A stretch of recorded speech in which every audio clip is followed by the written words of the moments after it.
come and have a seat. So we have got, tell us your name. My name's CJ. And Karen. I'm Margot. And I'm Mikey. Whole point of Talkaoke is up to you to decide what you want to talk about. We will explore any subject. Has anyone got anything to kick off with? Come and have a seat. Come and get involved in this. We have got CJ, we've got Karen, we've got Margot and Mikey. Come and have a seat around the table. Yes. Look at why are you wearing these? We're dental students. Dental students. So come. As long as you're not going to take our teeth out. So come and have a seat. So we have got Margot, we have got Karen, we've got CJ, and tell us your name. Julia. I knew that one. Mackenzie. And Khadija. And I'm Mikey and... El Said. What was it? El Said. El Said. Okay. Say that again. El Said, yeah. El Said. Okay, right. So I'm just going to turn this down a touch. Come and have a seat. Obvious, isn't it? Yeah. What? Yeah. Teeth. Teeth. What have you got anything to say about teeth, Karen? Thoughts and feelings on teeth. Yeah. I'm the dentist. Okay. All right. Anyone? Any? I've got a controversial one. Controversial. Okay. British dentists not very good. You want to get your dentistry done? Go to Poland. Go to Poland for dentistry. And what do people think about that? Is Poland a better? Been to Poland? Has anyone been to Poland? No. Okay. What's so much? What's better over in Poland than here? Okay, what do they do better? Should we get the Polish dentists over to teach these guys? You cannot get an appointment here. You can't get an appointment. Okay. Can we get one in Poland? Can we get one in Poland? Yeah. Sorry. Yes, in Poland you can get an appointment, but also there's a lot of not too expensive private dentistry, and there you just get really good. You pay the same what you'd pay here on the NHS, but the level of care and service you get is just much higher. Have you been to the dentist in the UK? I have, and what was the problem? And the problem was that my filling kept on coming out, and they're like, "Oh, we'll just put it back again, put it back again, put it back again." I'm like, "Come on now, there's something wrong there." When I went to Polish dentist, it turned out there was my top tooth that was knocking out the bottom filling, and the dentist, like British dentist, just like not on one occasion he had a bad day. It was like persistent. I was just like, "Come on," because they didn't look holistic. Okay, so we've got the opinion from Margot from Poland. Does anyone else want to say? I mean, there's different ways we can take this. Julia? I think it just really reflects the needs of the population at the moment. I think British dentists are very, very overworked at the moment. Yeah. The system is overstretched and there's not enough funding to have the adequate care we want. We don't want to treat people in this way. We want to be able to spot the problems and send you to the right people. But without the funding from the government, it simply won't be possible to retain dentists in the NHS. So you're sort of blaming the government, really, there? Okay. Yeah, no, I was going to say what was said. Okay, you agree? Could we talk about emergency dentists? That's what I feel is a key thing as well, like how quick we can get an because emergency going to Poland ain't going to work in an emergency, is it? Yeah. Not at all. But in here, I think just having an emergency dentist, I've been in a situation where it hasn't been the best. I think it's twice. Hasn't been the best experience, and then one was like, wow, they were super quick. So it's just trying to find that balance. And let's have a little chat about that. Okay. Can you say a little bit more about your emergency, or? Well, all it was just me. I've got a sweet tooth anyway, so me ended up eating sweets, and you don't stop because of the sweet tooth. And then it got to a point where I felt it at the middle of the night, and it was just a thing where I could only bear it so long until the early morning. I got down there, and as soon as I got down there, funny enough, my friend was actually working in the dentist, and I think it was kind of because I knew her, but at the same time, I persisted and I got down there quick enough to... so it's actually very important to know a dentist, to get to know... So we need to get to know these people and become really good friends with them for that moment. Instagram, we stay in touch. Okay, we need to get your Instas for sure. Okay, I mean, we're hearing all that we're hearing the patient side. Karen, have you got anything to add to this whole teeth thing? Have you had any dental history? Emergency dentists, where are they? Where are they? Okay, so you think non-exist? They're too far away. Too far away. Okay, right. So, about emergency dentistry. When I was a child, I grew up in communist Poland, and we didn't have access to dentists then. It improved, obviously, but the emergency treatment that my mum always gave me if my tooth was hurting, it was a little flask of cheap Russian perfume, which was basically alcohol, and on a cotton bud, and just like to the tooth, and I survived. Okay, you've survived. Brilliant. Okay, I mean, we need to get the dentist side of this. What have you with this is when you're talking about emergency dentistry, but what about A&E as well? You've seen the wait times. Yeah. The Hang on a second, Mackenzie. Karen, give us a final thought before you go. It doesn't have to be about the dentist. Something. Just throw something in I've for got us. to take a phone call, sorry. All right, that's all right.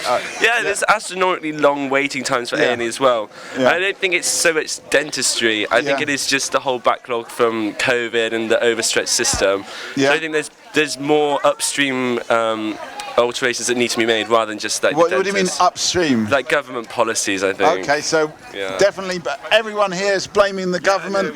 Is it all about the government? Do people agree with that? Well, because no healthcare professional wants to do bad for their patients. Yeah. Like no one sets out to harm their patient, or like what you were saying with you. No one wants to like cause you more discomfort and pain. So I don't think it's. I think it's more just the time-sensitive nature of the care they're trying to provide, and it's got to be. There's so many patients to see and not enough time to see them. I mean, what about caring for yourself? Because Margot came up with the idea of just a little bit of alcohol, cotton bud. Should we be looking after our teeth more ourselves and not relying on the dentist so much to sort of like ease the pressure a little bit? I mean, that's why we come to events like this to like teach people about how to take care of their teeth in the first place before you get to the emergency stage. Yeah. Is alcohol a good idea for teeth? Does it work well? No, but just like brushing your teeth twice a day, like with toothpaste for 2 minutes, like getting the basics down so that you're not at the emergency stage. I mean, it's not supposed to be about me, but can I just? I've always wanted to ask this: why twice? Why twice a day? What's the magic number about twice? So, when you're eating during the day, you're exposing your teeth to a number of sugar attacks. That's why we have 3 meals a day, so that our teeth are only exposed to so many like attacks by our bacteria, sugar, acid, and everything that we eat.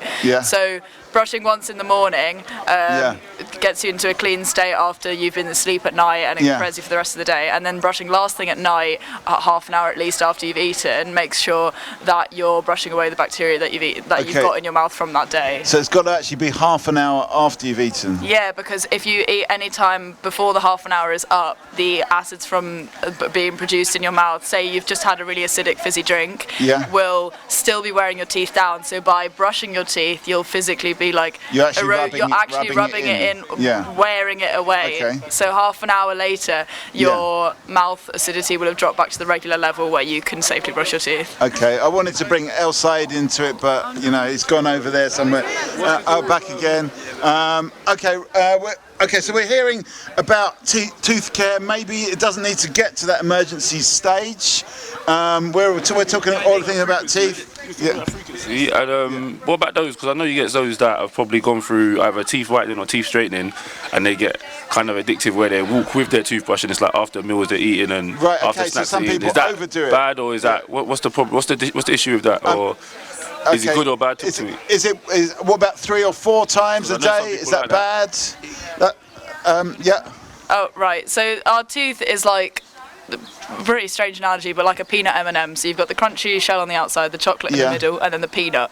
So the outside shell is the thinnest. It's like, that's our white enamel. That's the whitest part of the structure. And then on the layer beneath, we have a softer layer called dentin, which is yellow. And that's what, during your life, you'll always be creating dentin. So the older you get, the yellower your teeth become. People think if you brush harder, you're getting stains off, but really you're just wearing down that thin outer layer of enamel and making your teeth yellower over time. So you can overdo it. Sort of almost sanding them down a little bit. Okay, so we've got a new face over here. It's a couple of you've been here already, haven't you? I have. But tell us your name anyway. I'm Jose. Nice. Jose and Rahim. Rahim. Okay, Rahim. Okay, so what we're talking about here is we've got a lot of. It's very. Guys, it's up to you to take it where you want to take it. You don't have to just, in a way, we've got only really, me and CJ, we're the only people that are on the couch, and you're all looking over us here. So if you want to, you can take it into that kind of, that more kind of dentist chat if you want to, like, I prefer this particular type of drill, or I spend too much time revising. Can we talk about something more? Something more interesting. Have you got a favourite drill or anything like that? No, not particularly. Not yet, I guess. Okay, so it's up to you where you want to take this conversation. I heard a little bit about the government. Could the government do more? Could we be linked in more with other you know, okay, you've got the A&E, you've got the dental emergency. Could all these things be linked together? Wherever you want to take this conversation. I don't know. You saw the doctors went on the biggest strike ever, didn't you? Was it yesterday or the day before? Yeah. I don't know. I mean, is it the same for dentists? Dentists get a better junior dentists? They get the same kind of treatment as the junior doctors? I don't know. I think that there's a different pay scale, but I think junior could probably. Yeah. Well, let's get some of these quiet, the shy side. We need to, you know, part of being a dentist is also talking. You know, you're talking as well as drilling, really. Yeah. We're at different stages of our education, so these guys are all in the second year of our 5-year degree, and we're in the 4th year, so it'd be interesting to get like a younger perspective on it, because they're not going to be qualified for another 3 years. So what do you guys think, and do you think dentistry is going to change by the time you graduate? How long does it take to actually become a fully fledged dentist? I'm in my 5th year of education. It can take up to 6. Right. So these guys are in the 2nd year.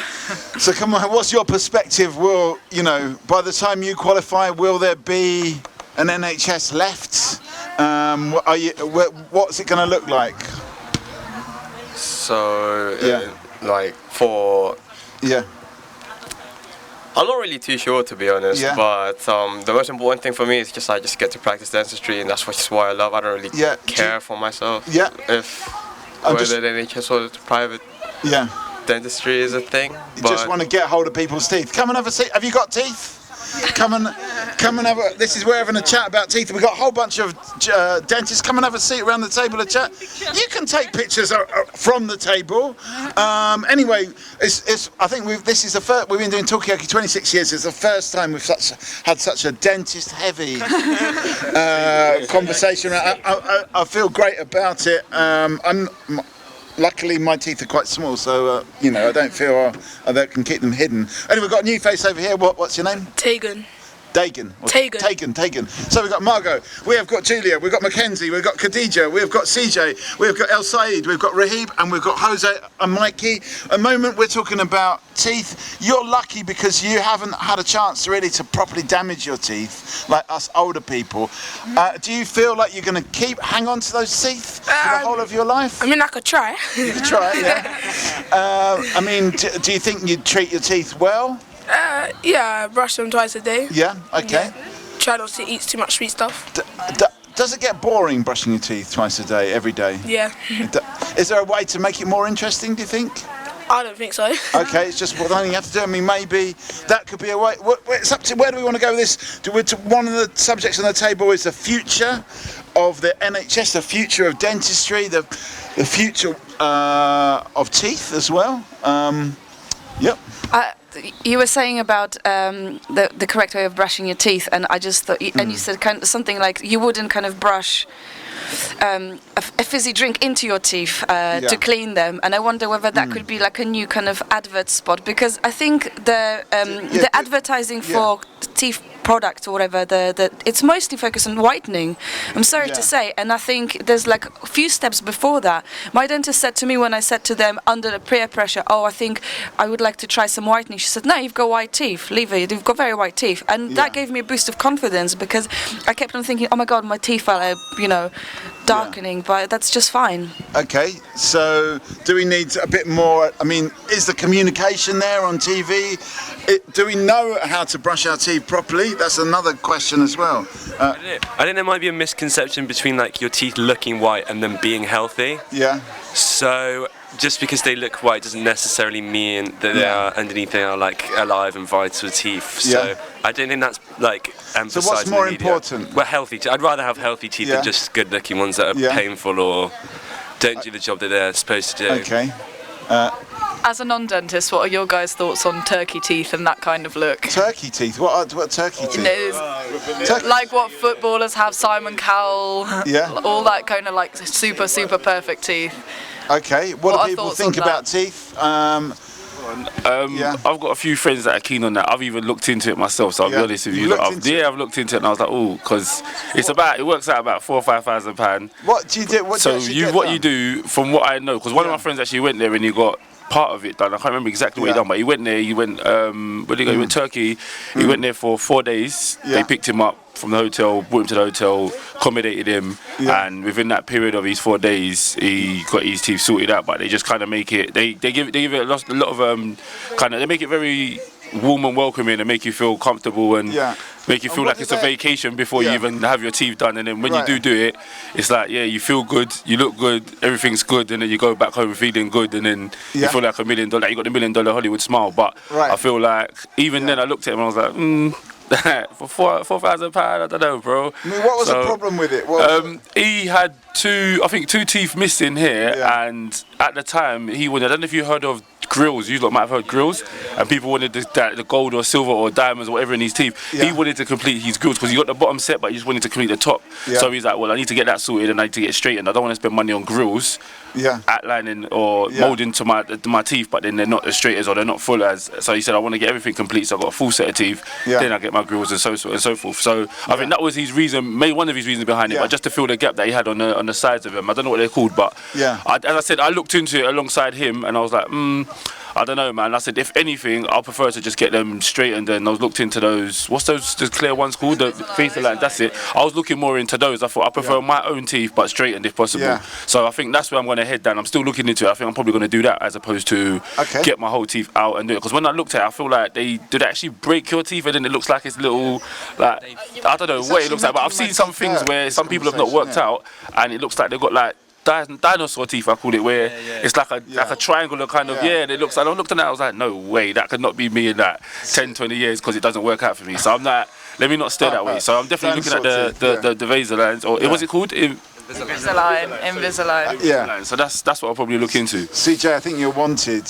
Am I wanted? Yeah. Cool. All right. You got to set up. Give it a layout, but thank you. Okay, you're wanted. Okay, so let's get some final thoughts. It doesn't have to be about dentistry, because we appreciate that there's life outside of dentistry, even for you guys, even for the second year students. So, let's get some final thoughts. I just wondered what would be like the UK, unique selling point for dentistry.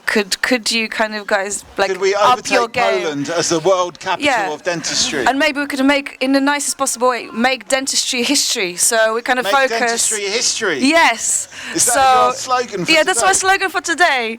Make dentistry. So that would make you guys have to retrain for another 5 years. I don't know. I mean, what would happen if dentistry was history? What would you guys do? Would you just be like dental advice? Would you become historians? I think every healthcare profession should be history. A cancer doctor would want cancer to be history, and dentistry, you shouldn't want your patient to ever have a problem again. There are obviously problems outside of drilling and filling teeth and getting them to look right. That wouldn't be disease focused. So getting straight teeth, for example, you're not fixing any disease there. I mean, if everyone did follow your guidance and they had perfectly healthy teeth, what would you do? I might retrain. I don't know. I guess I would look at something else. Healthcare is nice. It's nice looking after patients. There is a kind of world beyond dentistry where you still care for the patient that you're looking after. Okay, so you might still be caring for people, but in a different way. So really interesting. Okay, you guys all have to go. Give us a final thought. Well, I'm counting that as a final thought. I want a final thought from each and every one of you. It can be quick if you want. Mackenzie? I don't know. Boycotts to a brave man. Yeah. Okay, how do you do that? How would you boycott? I think we got to. Yeah. I think we got to consider who we vote for in the next election. Okay. All right. Okay. Okay, so who you vote for is important. Final thought? Maybe think twice before you get turkey teeth. Okay, think twice before. I didn't even know what turkey teeth were, and I'm still going to have to research it a bit more. But it's literally weirdly hurting my teeth to talk about it. Yeah. Final thought? Most of our training and teaching is about prevention and helping people prevent getting a disease. And so that's the focus of our training, is to actually stop people getting the disease. What's the number one thing, if you had 3 seconds to tell people one thing? I would say it's the frequency of sugar intake. So how often you eat sugar is best to focus that around. We're told meal time, so a maximum of 3 or 4 times a day. Because the snacks you have throughout the day, that's more damaging than. So eating snacks constantly throughout the day is more damaging than eating it all in one go. Okay. And all right, well that's good to know. Thank you for that. I'm going to give you a round of applause for that. I would say if you can. invest in electric toothbrushes. Yeah. Because it just makes it a lot more easier for people. Yeah. And it cleans your teeth a lot more better. I've done that, but I couldn't find my electric toothbrush this morning, so I had to go manual. Yeah. Okay. Manual, if you use it correct. Okay, well, yeah, okay. Yeah, Jose, final just thought. like what he says, invest in electric toothbrushes. I don't know, I feel like it makes brushing teeth more interactive and more fun, I guess, for the younger children. Yeah, okay, as well. so actually electric toothbrushes can be more fun as well. Yeah. Okay, so thank you everyone. Thank you for having us. Tegan, if you want to stay, we can move the conversation on to wherever you want to take it. It doesn't have to be about teeth. You're going to go as well? Give us a final thought then. Give us a final thought. Teeth are good. Teeth are good? Okay. Big up the teeth. We need some more people. Come and join in. You can do it. Yeah, the both of you. It's not a spectator sport, this is participatory. We want some participation to happen here. Come and participate. What's your name? Don't worry, it's been electrically tested. I could see it as a concern. But this is electrically safe. It's battery powered. Where are we going to go with this conversation? Margot. I wonder if brushing teeth could be made more participatory, because maybe that's what makes it really boring. Yeah. You know, when you're a child, you know, maybe there should be like a video screen at the end of your electrical toothbrush. So the more you brush, the more you power the. Do you really want to see that? I don't know. Just keep people like brushing. Oh, I see. It's not a video of you brushing your teeth. No. Like at the end of your toothbrush, there's like a little screen, and you're watching something. So maybe it's like new adverts. Or maybe. All outside with a solar panel toothbrush. Yeah. Solar powered toothbrush. Everyone's outside. You see everyone brushing their teeth. Yeah. But I mean, we've got sunshine now, but it's quite a rare thing, isn't it?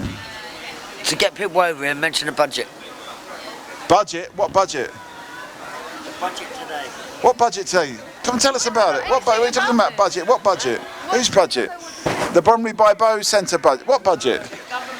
The government budget. Okay, tell us about it. We don't have time. We only get our information from people like you. Anyway, budget we've got as well. Would the budget pay for solar-powered toothbrushes? Could you have a toothbrush that connects to your smartphone, so it's just like a plug-in device, and then does it? Come on, we need you. Come on, Karen. You're a mine of information. Come on, yes. Give you a round of. Come on, we need you. We need you. We need you. Don't worry, we're not going to job you into the dentist. Don't worry. Okay, so we've got all these things. Margot. And now we were talking about turkey teeth, and I just thought, but that's brilliant, because turkeys, as birds, they don't have any teeth. Maybe that is the future. Yeah. And then, if you don't have any teeth, then what's the problem? Yeah. And these guys make smoothies. All you need is just a straw. I mean, there's two ways. There's two ways in a way to make dentistry history, really, isn't there? You can come and have a seat. Yes. We'll give you a round of applause. We're just discussing teeth. We've got Margot. We've kind of got Karen. Halfway. I'm Mikey. What's your name? Come and have a seat. Tell us your name. What's your name? Isha. Isha. And what's your name? Simna. Simna. Okay, so at the moment, this is Talkaoke Freeform pop-up talk show. At the moment, we've had a lot of chat about teeth, because we had all these dentists around, dental students. They are the future of dentistry, but we don't have to go in that direction. Karen mentioned the budget. But what do you want to? Isha, what do you want to talk about? My birthday. Your birthday? When's your birthday? 150. When? In January. In January? It's quite a long time though, isn't it? When's your birthday? November. November, okay, so no one's got a nearby birthday. Are you looking forward to your birthday? Yeah. Have you got plans for what you want for your birthday? Yeah. What do you want for your birthday? My new flowers plants. And a what? Flower. A flower? Yeah. Oh, that's nice. Yeah. Okay. What do you want for your birthday? I don't know, because my birthday is in September. I guess it's before yours, so I should really start planning. But I wanted to ask Isha, if You know, for your birthday, you sometimes get a birthday cake. If your birthday cake was made of fruit and vegetable instead of sweet stuff, would you still like it? Yeah. Would you Eat a healthy cake? What about a healthy cake? Would you like to have a healthy cake? Or yeah, you would. Okay. I mean, what would you put into the healthy cake? Some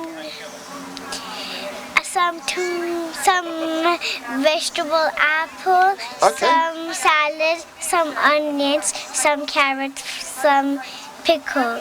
Okay, that sounds very healthy. I hope you're listening there. Yeah. But yeah, for next birthday, let's do like a vegetable cake. Okay, you're going to do a vegetable cake. You think it's a good idea? Yeah. Okay, yeah. I'm really excited. I really love this idea because you've put together the apple and the onion and that kind of stuff. And I think maybe that's nice to celebrate things with savory food, not sweet, because maybe sweet food is just a bit dangerous for like health or something. But I really like savory cake. But I don't know if people would like that. You know what? There's a question. Why is it that all the things that we like to eat are the things that are bad for us? Karen, come on, Karen, have a seat. You can use honey as a sweetener. Yeah, use honey. Is that better than sugar? Yeah. Okay, so using a bit of... Come and have a seat, come and get involved in this. That's what I should say. Everyone is welcome to come. Even Karen's welcome to come and sit down. We'll give you a round of applause. We have got Simna. We've got Isha. Ishel. We've got Ishel. We've got Karen. What's your name? Shuli Begum. Shuli. And... Tahira. And...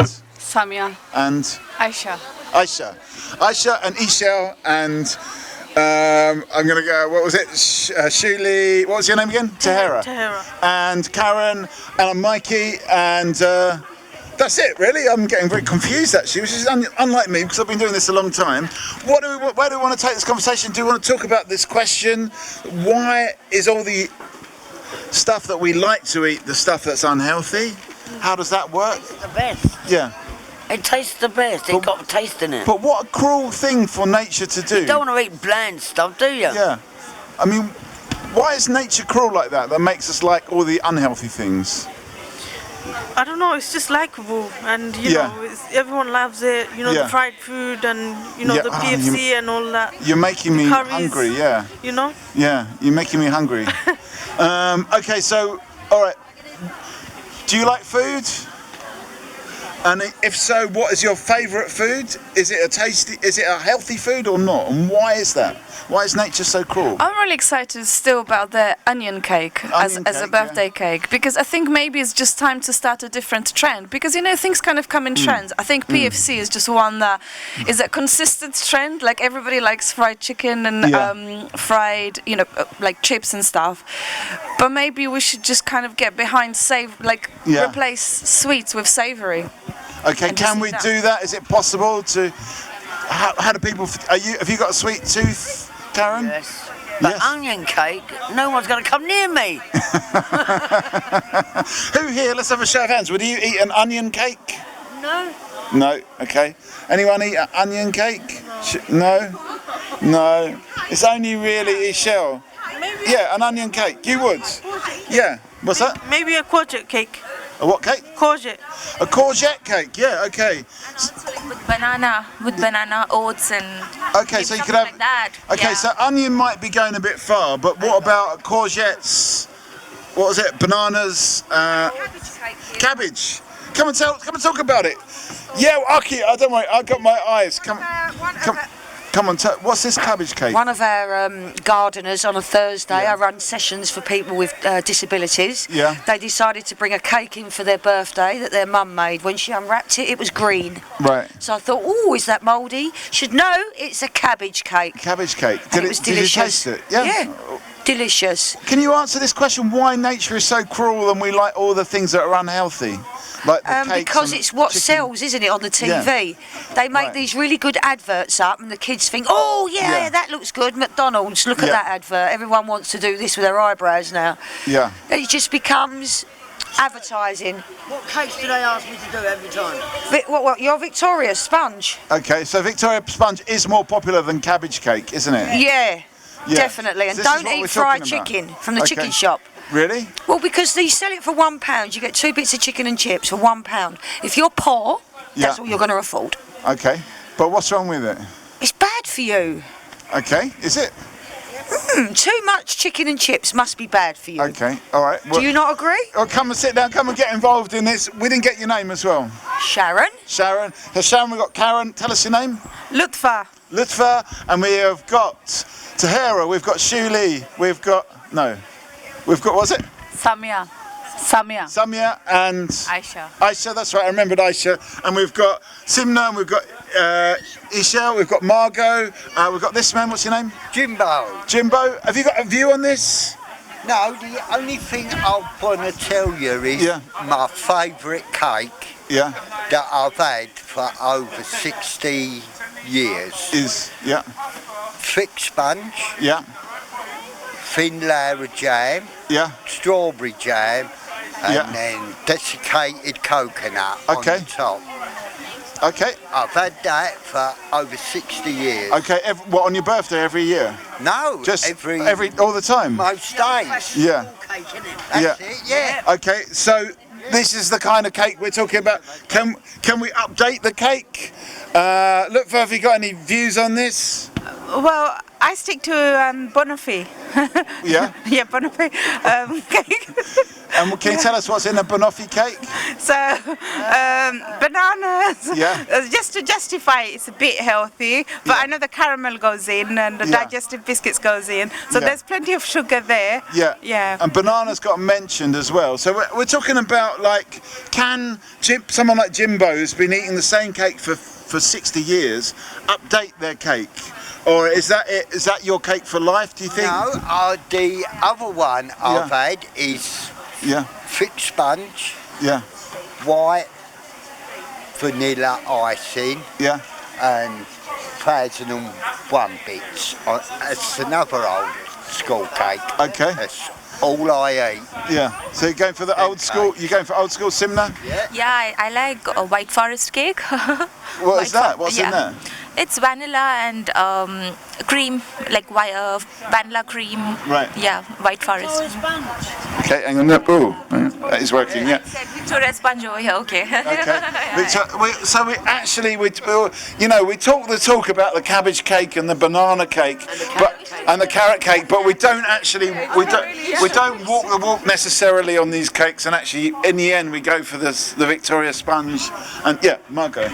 I was just wondering because like you were talking about making a cake, and I think if I don't know what goes into a cake, I'm happy to eat it. But the minute, when I see sometimes on Instagram like recipes, like I was recently watching something for Mother's Day to make like some kind of caramel slices, and when I look at it, how much sugar goes into it, and how much all other stuff, I just don't want to eat it. So maybe people just need to, but people love baking, but how can they eat cakes if they know how much sugar goes into it?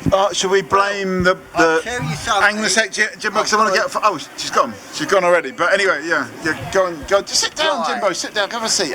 We'll give you a round of applause there, being a kid, I've never eaten butter, cream, cheese, nothing really dairy. Okay, why is that? Because when I was about a year old, I had a twin sister.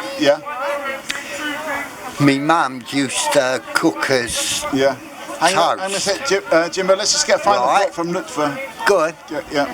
No, I'm just going to go and grab a drink. Oh, and you're coming back? Yeah. Okay, cool. Right, she used to cook us both toast.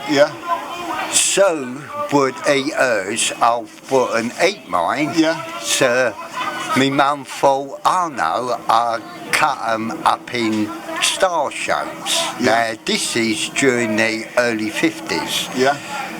So would eat hers, I wouldn't eat mine. So my mum told her mum, Jimmy won't eat his toast, and she said, try him without butter on, and she cooked me one without butter. Ate it. Okay, so what is it about butter, do you think? I don't like the, dunno. And with milk, I don't drink milk. I haven't in 60 years. Yeah. The reason is, when I was at primary school, you used to get free milk. Yeah. Bottle of milk. And one day, the teacher, I didn't fancy it, and she said, you got to take it, and she forced it down me. Right. Of course, I was sick all over her. Yeah. And since that day, I haven't touched milk or cream, cheese, anything like that. Okay. So we're talking about dairy products at the moment. Jimbo, not really a fan of anything dairy, especially not butter or milk. I've got a question though. Doesn't butter and milk go into the cake that you described, or is it disguised enough? That's my question number one. And the second one is, do we, like with children, don't you find that, you know, the child is small, it doesn't understand what's good, what's not good, so we just need to make them eat things that they maybe don't like? Is it good to force kids to eat food they don't like? Or should you do it because that's the healthy thing? But you know, now people say eating dairy is not that healthy, so maybe you. I mean, what you have been, you know, when you've been forced fed milk, maybe that was just that was bad on all accounts, but you know, maybe now it's particularly bad because scientifically milk is not that good. But I don't know, but maybe is it? I don't know. We need some scientists around. Well, hang on a sec, Jim. I'm just going to put does anyone know, is milk bad for you? Dairy products bad for you? Well, where's Karen? We're talking. Have you got an intolerance to? Anyway, we're talking about are dairy products bad? Is it just about having an intolerance? Come and have a seat on the table of chat. Yes, you can. Yes, we'll give you a round of applause. We have got Jimbo. We've got Margot. What's your name? Shira, and I'm Mikey. I mean, do you eat dairy products? Yes, I do. Do you think, are they good for you, bad for you? Well, I've read something about that adults don't need that much dairy, really. So I don't know how much truth there is in it. But I do. I like to drink milk and cream and everything. I carry on with it. Because I'm not really sure. Jimbo doesn't eat anything really dairy. Margot says it's bad for you. Scientists have said that it's bad for you, but I feel like you've not really come up with the with the references to the scientific papers. Go on. No, it's true. I'm not a scientist, so I don't know if it's actually factually true. But I recently branched out and I bought an oat milk cream. Because I also really like cream. But the milk, normal kind of dairy cream, I just have that kind of like cow aftertaste in my mouth, and I just don't like it very much. But anyway, where's the cow thing? Yeah, get the cow. No, it's a different animal. Ah, there we go. There Finally you go. Got it. But then I bought this oat milk cream, and it was so delicious. I was just like drinking it out of the carton. Okay. I've never tried that. Yeah, you should try. And then my flatmate goes like, I know what this is. This is made of hardly any oats and like mostly just oils. It's disgusting, she said, like this. I was like, shut up. And I looked it up, and she was actually right. There was like 5% oat, and the rest of it was just oils and emulsifiers or something. And that sounds pretty good to me. But because that really put me off. I just had no joy drinking this cream anymore. Okay, so she killed it. So she killed the vibe for me. But it's honest truth as well. All right. Have you ever tried the oat milk, Jim? No. If I have meat, which I eat pork, lamb, beef, I've got to have every single bit of fat cut off of it. I don't eat fats. I don't. And if it's cooked, it has to be dried in kitchen roll to so-called juice out. Right, okay. I like my food well cooked and dry. Dry, okay, you like it dry. I've never been ill. I've only been ill once. And that was when I was about 7. I had tonsillitis. Right, okay. I had my tonsils out. Since then, you've never been ill. Okay. That's with that dairy food. Okay, so maybe dairy is not so good for you. It ain't. Yeah. I've tried oat milk, and I like it. I think even my children, they've tried it, they like it. Yeah. Yeah, I haven't tried the cream. Yeah. Yeah, but oat milk, almond milk. Yeah, I don't really like hazelnut milk because it has a slight aftertaste. Yeah. But yeah. I mean, what about? So, what's your name again? Shira. Shira. One of the things that's come up on the table already, and it is this riddle about why the things, apart from Jim, that doesn't like eating dairy, and we're running with the idea that dairy is not healthy. Most people like the foods that are unhealthy, like cakes, like chicken. Why is that? I don't know. There must be something like, or me, because I'm supposed to stay off the sugars, and somehow I crave it even more. Yeah. I mean, why is nature so cruel like that? It's like your body just signals you, calls you to it. So we'll keep that as a riddle until anyone answers. So you're not really supposed to eat that much sugar. No. Okay. I can tell there's a little bit of sadness in your voice about that. But I don't follow it really. I don't, I don't stick to it much. Okay. Especially when the kids are around. Yeah. Never ever taken sugar. Right. In anything. Yeah. Okay. Like if I have cornflakes, I gotta have it in water. Yeah. You have cornflakes with water, not with milk. Yeah. And with no sugar. Okay. Yeah. Interesting. Just the same. Yeah. Okay. I'm interested in people's tips to stay healthy, because I think you've just kind of come up with, I'm guessing maybe you're not a scientist. You might be, I don't know. No. But something told, you kind of had a feeling that maybe dairy is not for you, and you kind of developed your own healthy habits. And I wonder whether people kind of know about people's individual ways of keeping healthy, because I think advertising and kind of peer pressure has got a lot to do with it. It's like, cornflakes and milk. Says who? Who? Where did that come from? Do we secretly know what's healthy for us? Do we actually know about it? Do we know? Do you know what's healthy for? We didn't get your name. Sorry, Sylvie. What is it? Sylvie. Sylvie. We've seen you before, haven't we? You've been. Few times. But do we know what's healthy for us? Maybe not. And do you have like a guilty pleasure in terms of food that you like? Chocolate. Okay, so why is it that we like things that are not healthy for us? That's the question, really. Have you got any thoughts about that? I'm not really sure. Is it nature being cruel? I don't eat chocolate. You don't eat chocolate? No. Why? Yeah, I don't eat it. Never have done. Okay, that's interesting as well. Why? Do you just not like it? I tasted it when I was a kid and I didn't like it. And since then I've not touched it. Okay. See, every food is bad for you. Yeah. You've got dairy, which is the worst, and then you've got all the vegans, which have all these plant thingies, which the farmers spray them with so many chemicals. Right. Your body's taking all the chemicals in, so really there isn't a food that is actually healthy for you. Interesting. Is there a food that's actually healthy? Jim says no. Margot? What about growing your own stuff? Do you think growing your own stuff that is literally the way forward? Because I agree with you. Maybe no food is guilt free, be it because it's tasty and sugary, or whether to produce it, the farmer had to kill off a whole bunch of rabbits for one vegan person to just eat this tomato and be like, oh yeah, it's really nice. I haven't contributed to killing of any animals. Do you have to kill for each tomato? Yeah, it's a matter of habit. Rabbit. So, but it's true. So maybe I don't know. Should people just be growing their own food, basically? I've never tried. Hang on a sec. Sharon, come back over here. We're talking about growing your own food. Is that actually the healthiest thing to do? We need your opinion. You can't just shout it. You've got to come over.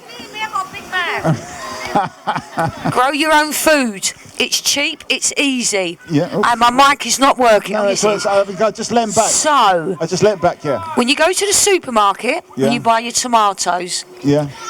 You slice your tomato, you put it in your sandwich. What do you do with the rest of the tomato?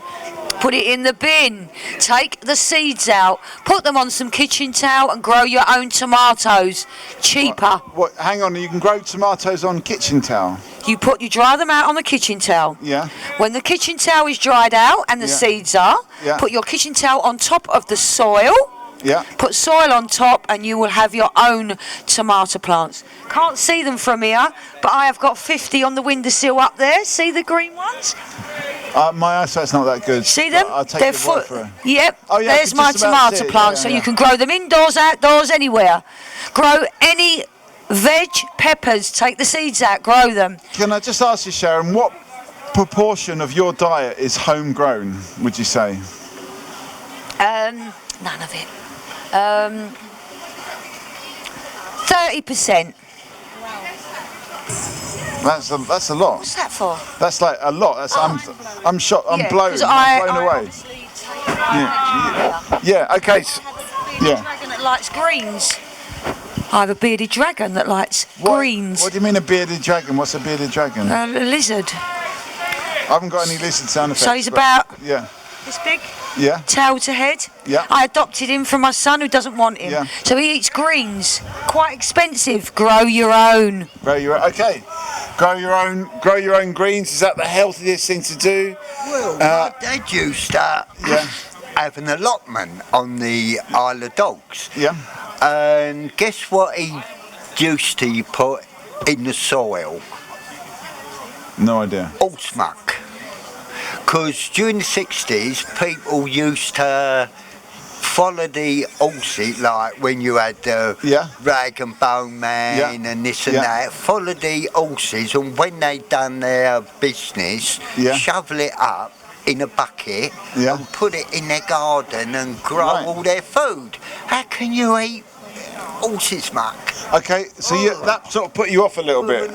Yeah, it does. Yeah. I think it's a really great idea, and only yesterday I watched this video of a man who powered his entire farm with chicken poo. It's true. He even had a car that he, powered through chicken poo that he kind of puts in some kind of big biogas container or generator, and he gets hot water from this. He gets the car. How he gets light. How many chickens did he have? Oh, I don't know, but quite a lot. And he kind of scoops up the poo every day. Then he puts some water in and makes stirs it up a bit so it's more kind of runny. I know it's gross, but humans are gross, and so are animals. Oh, okay. And that's great. All right, so there's some interesting points. It's up to you. Shia, where do you want to take this conversation? Do you want to talk about chicken poo? Do you want to talk about this thing that Margot said, that humans are gross?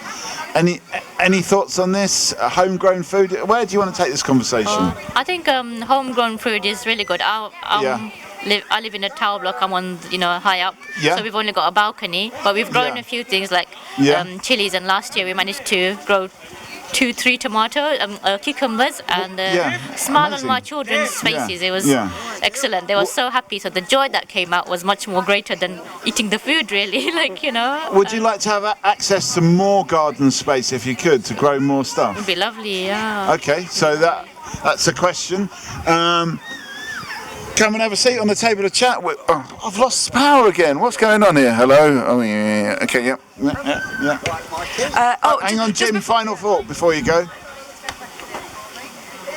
Nothing is healthy for you food-wise, but you have to eat it to keep alive. Okay, that's quite healthy. Nothing is 100% healthy, no matter what you eat. Yeah. That's it, mate. Thanks very much. We'll give you a round of applause. And a clap. Give us a final thought. Oh, I don't know. Hang on, let me just hit this. Go on. I don't know what to say, really. What's happening with this anyway? Go. Yeah, I guess if you can grow more homegrown food, it'll be much better. So because kids are happy. Yeah. And and I think even organic food, we pay so much more in the supermarket. And, what's the gentleman's name? I've forgotten. But he wasn't happy Jim. with it. But we pay more for the organic stuff in the supermarket. It's not bad at all. Okay, so we should actually have more access to organic food, to homegrown food. Question before you before you disappear, because you say you live in a tower block and you grow stuff on the balcony, do you think you could get your neighbours, or like, is it possible to get neighbours on board of growing something on their balconies and just have like a long kind of like like a vertical garden. vegetable garden? Obviously, the conflict will be between, like if you lived top flat and someone's bottom flat, what happens to vegetable like in the middle? But would people get on that? How do you actually get the vegetables off the vertical garden, or will they just fall down? I'm not sure if it's allowed. Yeah, if the landlord would allow that. I don't know. Yeah, maybe health and safety stuff. But yeah. Or maybe pot stuff. Let's bring them into the conversation. Who are your landlords? Can we bring them in? Is it? Well, East End Homes. East End Homes. If anyone from East End Homes, we want to establish a vertical garden. Come and sit down on the table of chat. We need people actually. Anyway, thank you, Shira. Thanks for getting good food for thought for today. See what I did there? Food for thought. Yeah. See what I did? Hello. Come and take a seat. This is Talkaoke Pop-Up Talk Show. My name is Mikey. What's your name? Yep. Come a bit closer. What's your name? Soaf. What is it? Soaf. And what's your name? I'm Margot. Margot, I'm Mikey. And look, he has come a bit closer now. Yeah, You're gradually coming. Come and have a seat on the table of chat. This is Talkaoke. We're going to talk about whatever you want to talk about. So far today, we've talked about dentistry. We've talked about what else? We've talked about healthy food, growing your own food. We've talked about why is it that all the best foods that we like are bad for us.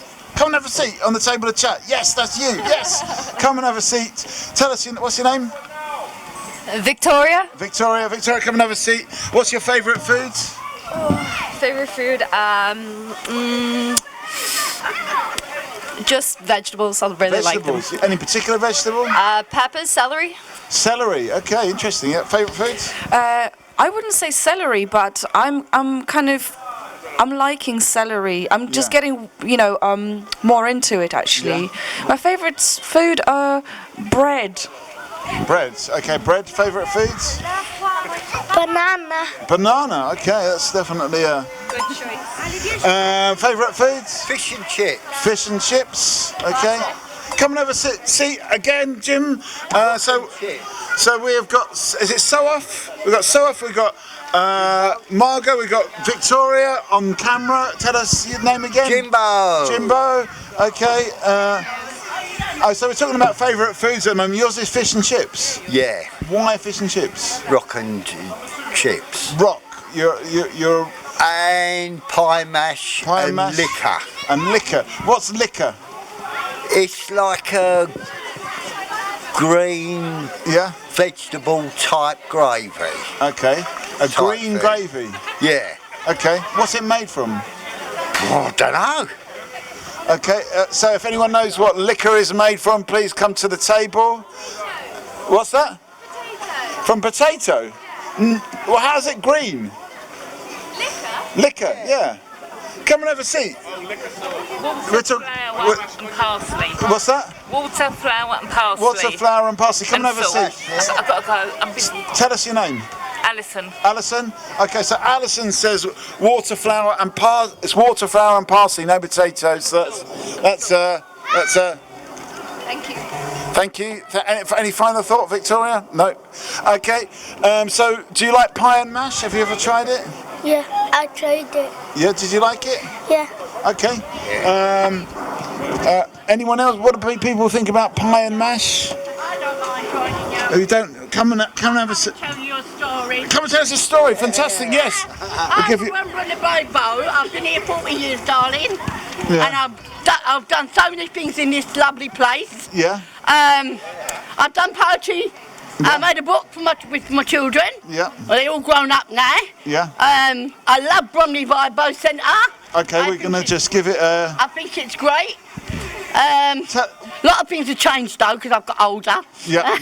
Come on, have a seat. Is there a seat there? What's your name? My name is Jasmine. Jasmine? Yeah. Okay, so we got Margot, we got Soef, we got Jimbo. I'm Mikey. I came out here for my great-grandchild, but she's not here yet. Okay, all right, we can put a call out if you want. What's? Okay. Okay. That's Trace, that's my mate. I mean the whole. Yeah. Bromley Barbo needs to get better. I'll be honest, yeah. Because when I was a little kid here, with my kids, my oldest daughter's 50, so you can guess what age I am. Yeah. You can do the maths. I've got 8 children. Yeah. 17 grandchildren. Okay. And 2 great-grandchildren. Okay, we're going to give the. Have a seat. This is Talkaoke. Great to know that this is opening up again. And What's that? Eat first, they're going to come back. Okay, all right. Okay, we're here all day, by the way, so can come back. So we're talking about. What do you think about this area, about Bromley by Bow? Babes, go inside and register, darling, yeah? Yeah, go inside, babes, to get a bag. I know this place so well. I know this one. What's in the bag? Can you get a register and you get the bag? Food. Food? Yeah. Okay, yeah. You got to register and then you get a bag. At the top. At the top, round the back. But come back once you got your bag. Oh, wait.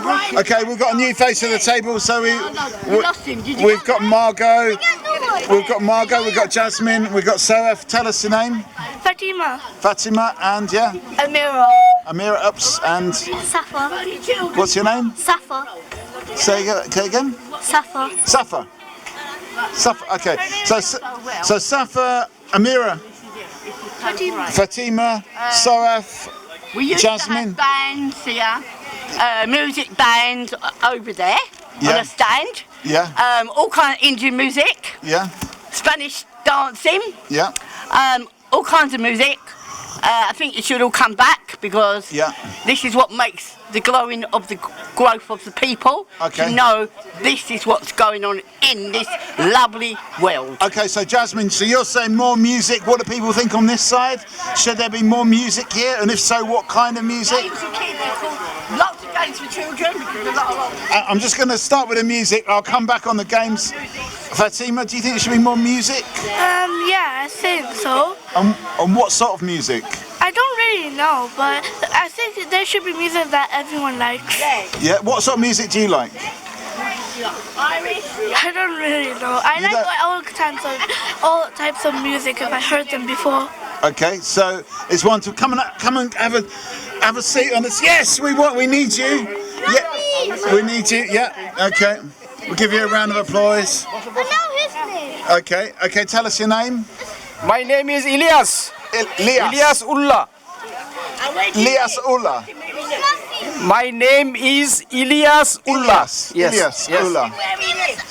And what's your name? Rafi. Rafi. Yeah. So when we're talking about music, should there be? My son. My daughter. Yes. We're talking about music. Should there be more music? He doesn't really understand that much English. Yeah. Okay. So we can talk. Can we talk in Bengali? Yes. Kemon achu? National Bangladeshi. Kemon achu? Kemon acho? I am fine. Okay. So I mean, what about? I don't know. How do you say in Bengali? Do you like music? Yes. I'm not really good at that. Okay, somebody else? Anyone? No? Okay. Do you like music? Amar sonar bangla ami tomaye bhalobashi. Bala bala. Bala. Okay. All right. Come and have a seat here. We're talking about, should there be more music in this place? What do you think? Amira, what do you think about? I think there should be more music. Yeah. What sort of music do you like? I like all types of music. So it doesn't really matter. It doesn't really matter. Okay. And what about over here? Do you think we should have more music, and what sort of music? Ami Bangladeshi. Yes. How do you say? My name is Podia Prod. It's Podia. Podia. Yeah. Do you like music? No. No. Okay. Okay. No. Okay. Kemon achu? Balo achi. Balachi. Okay. Kemon Baccio. Donna Balla. Balla. Bessie Balla. Donna Bad. Tunda. Yeah, Leo Tunda. Okay, anyway, we're talking about music. We're talking about what kind of music. Some people don't like music. Are you surprised by that? Very, because I belong here for 40 years. Yeah. And they had all kinds of music in his place, right? Yeah. A Spanish dancing. Yeah. Indian music. Yeah. Bands for the young boys. Hang on. Desmond.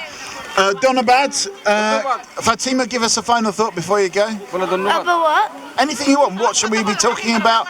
What's the important thing to learn here today, or about music? What you think about music? আমার সোনার বাংলা বলো না আমার I like Bangladesh. English. I like Bangladesh. You like Bangladesh? Okay, so that's another big up. Are you staying here? Okay. Okay. What's that? No. Okay, give us the final thought then. I just think there should be more music. Yeah, I'm gonna say I've lost power again. Hang on, let me just have a little wiggle of this. You think you do or you don't think it should be more music? I do think. Okay, you think it should be more music. What would you like to play music? Yeah. Okay. Play on the drum. Mate, bongo drums I used to do for the kids. Some drum, yeah. Bongo drums to keep them going. Organ, play the organ. Yeah. Guitar. Guitar, yeah. Do you play any instruments, Jasmine? No, my children do. Yeah. They learned it from here. Do you know what I mean? They learned to play the guitar. Yeah. They learned to play the organ. They learned to do the dancing on the stage. Because there used to be a stage here. Right. On the top there. Right. What's happened to the stage? I don't know. I've got no idea. Okay. I've been here 40 years and all this is all completely different to what I know. Okay, so... I think selling books is a lovely idea. I know we got a library, but it's some cultures of life when you've got books that you don't know about and you can sell them here. I think you should have a stall as well, because that lovely lady there's my mate on the stall with her flowers. I've known her all my life. Yeah. She's doing flowers. I think a lot of things should go on. Yeah. Every a lot day. Of activity, every day, not so there could a couple of days. Yeah, okay, so this is just a one-off, but it should be this busy every day, really, is what you're saying. Well, come on. Victoria, come and get involved in this conversation. Yes, you can. We had the Chinese, you know, the thing that goes on, and the man made it, and you go round the park. And it was called not Chinese Day, but Chinese New Year, maybe. No, it wasn't Chinese New Year. It was an Easter, when you put things on for people, Easter and Whitsun. So I feel that like this could go on for Easter if people put themselves together and make it good. In a sense, you know what I mean? Make it bigger. Let's move it on to but that's a good point. It's a good point. You just made me think that you know, back in the day there were some things, now it's something. But I wonder how many things people thought were healthy or good things, or you know, back then, and what's changed? Because like for instance, you know, now I feel like there's more kind of knowledge about like healthy lifestyle, but before. We didn't have that. People didn't. Yeah, exactly. You eat onions. Yeah, hang on a sec. Everything. Okay. So when did this whole thing about health come in? 3 years ago. 3 years ago. I'll tell you why. I'm going to tell you why. My husband died 3 years ago. Right. And he's a porter from the London hospital. Right. The old hospital. Yeah. So with the new hospital, it's changed. Yeah. So what they did in 3 years ago, you could eat anything you like. Right. 3 years ago. Yeah. But now it's health. Okay, so you're diabetic. Is that a good thing? Is that a good thing? Oh no.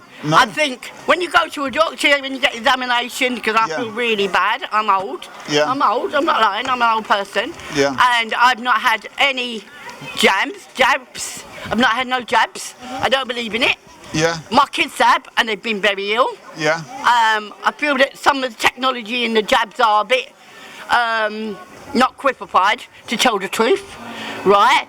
If you're gonna live, you live. Okay. I want to live. Yeah. My life. Okay. I want so much going on for my life because I lost my husband. Yeah. And where's no one on your own? When you've got big kids, they don't want you to get on with your life. And like I said, they've got things to do, they're working, they've got so much to do. So you know what? This needs to be bigger. I came last year, I put all my facts down on a piece of paper to say what you should have. I've done it, I'm not scared. I met the Mayor of London in here. I've met Diana in here. And, well, hang on a sec, Jasmine. So we've got Jasmine, we've got Margot. Tell us your name. Hi, my name is Jamia. Say again? Jamia. Jamia. So we're talking, there's a few things we're talking about. Are we getting more into health? Is it a good thing or a bad thing to be, you know, obsessed with all this healthy eating? Jasmine says it's gone a bit too far. So that's one thing. We're talking about this area, this centre. It's busy like this today. Should it be like always like this? And more activity. So that's some of the subjects on the table. I don't know. Have you got any views on that to begin with? I think things like this should definitely happen more. And with the whole healthy eating and things, definitely that's on the table. But sometimes it can get quite confusing with such a range of different kind of diets. And some things are advertised more. And for me, I think it's keep it a balance. Everything in a balance is. I mean, really good it does seem. I mean, we've had one person, Jim, earlier on saying that everything seems to be unhealthy. Like every single food is unhealthy, and like it's almost like what can you actually eat that's good for you apart from tomatoes? Let me explain to you. I'm just going to come to Margot. I'll come to you. But this is a very good point that you said earlier, which is like, are people actually living full lives, or are people just like living in fear of this disease, this disease? This is my question. Do people feel like they are fully, you know, I don't know. I mean, it's definitely a thing from Jasmine. You're saying I want to live life and actually living life. Why can't we? Living life with a bit of passion. And how important is that? Honestly. Hang on a sec, Jasmine. We've got a new face. We've got Margot, we've got Jasmine, we've got Jamia, and what's your name? Fatima. Fatima. We're talking about, there's a few things on the table, but it's kind of... What would you like in this park, he wants to know? What would you like for you and all your family and your friends and your cousins, everybody? What would you like in here? I mean, what do you think? What do you think about today? Is it a fun day today? It's really fun. I love to make smoothies and plants. Okay. I mean, do you think you should be eating smoothies every day? No. No. It might be unhealthy for your. Okay, so if you had it every day, it might be unhealthy. Yeah. Okay. It's up to really you where you want to take this conversation. Do we want to talk about this idea of living life to the full that Jasmine brought up to you? Okay, so we'll go for that. What do you think about living life to the full? How do you actually do that? Do you feel that? Do you feel like you live life to the full? And what is involved in that? Yeah. What is it? What is it? Okay, I'm going to come to you, Jamia. What is it? Having fun, living life to the full. What do you think about this? I think living life to the full is about living a balanced kind of life. So you kind of have to have the highs and the lows together. Okay. Because if you just live a high, then the low will feel too low. So you have to keep it moderate. So you actually have to have some challenges, some difficulties in life. Okay. Yes, definitely. Okay, that's an interesting point. Something on this side? We've got a lot of difficulties, but people help us. Yeah, but I think living life to the full is like a very important one. But I think like people maybe have got different ways of what that means and how to get to it. And maybe like I've got a friend. He really loves going to the gym. He really loves drinking protein shakes. And I can't really talk to him about much else other than like, oh yeah, I'm preserving my body. I'm just like being very healthy. This makes me happy. But I think he's not living a full life. Yeah. Is it okay? Why? He's too obsessed with because he's too obsessed with like health and body health. Okay. So you can actually be too obsessed with health and your body. Okay, that's interesting. That's an interesting point. And what is he missing then? meeting people, dancing. He would never come to something like this. Yeah. Oh, sing. No. I'm gonna say, people can sing. Yeah. People got lovely voices, but they don't want to be heard. I think, how do you people get famous? They're at Mile End, they come famous. They got Canary Wolf, they got famous. Come on, by singing. Come on. Someone here in Bromley Bubba. Okay, so you want a bit more singing, a bit more. Everything. Okay, come and have a seat on the table of the chat. Do you live your life to the full? That's what we're talking about. What is involved in that? Can you be too obsessed with health? And are there other things that you need to focus on? What is it? Is it singing? I mean, Jamia, have you got any views on this? Okay, if it's not health, what other things do you need to sort of like cast your mind to live your life to the full? I think when we think about health, we're looking at food items, but health isn't just about food. It's the mental well-being as well. Yeah. And for that, again, how she said, it's also about socializing, finding yourself a hobby, a passion, and going ahead and doing what you like. Okay, so like a hobby and a passion. We've got a couple of new faces. I should get Jasmine in the middle, really, shouldn't we? Okay, so we've got Margot, we've got Jasmine. Jamia, give us a final thought before you go. Just give us a final thought, just to round it off. Everyone live your life. Live your life. Okay, I'm gonna. Oops, that's the wrong one. That's the one I wanted. What's your name? Come on, Raif. What's My that? name is Raif. Raif. And what's your name over here? Safayat. Saphias. No, friends. And Three friends. what's your name? My name Khadija. Khadija, just have a sit there. And what's your name? Irfan. Okay, we keep losing the. Something's. I'm losing. Okay, there we go. Okay, so what was your name again? Irfan. Irfan. Okay, Irfan, Khadija, Saif. What's your name? Safayat. Safayat. And Raif. Okay. Is it? I mean, you've got three young men here with you. Is it easy to look after three people out of school? Because there's no school today. Yeah. Is it easy to look after, like, take care of them? Is it easy? They're friend, you know. Yeah. Okay. They're friend and same class, same school they are going. Yeah. So it's very easy for me. Okay, so they're just having fun. Yeah. One of the subject that came up is living your life to the full that Jasmine brought up. What is involved in living your life to the full? Hello, did we get your name? We did we? Samia. Samia. Okay.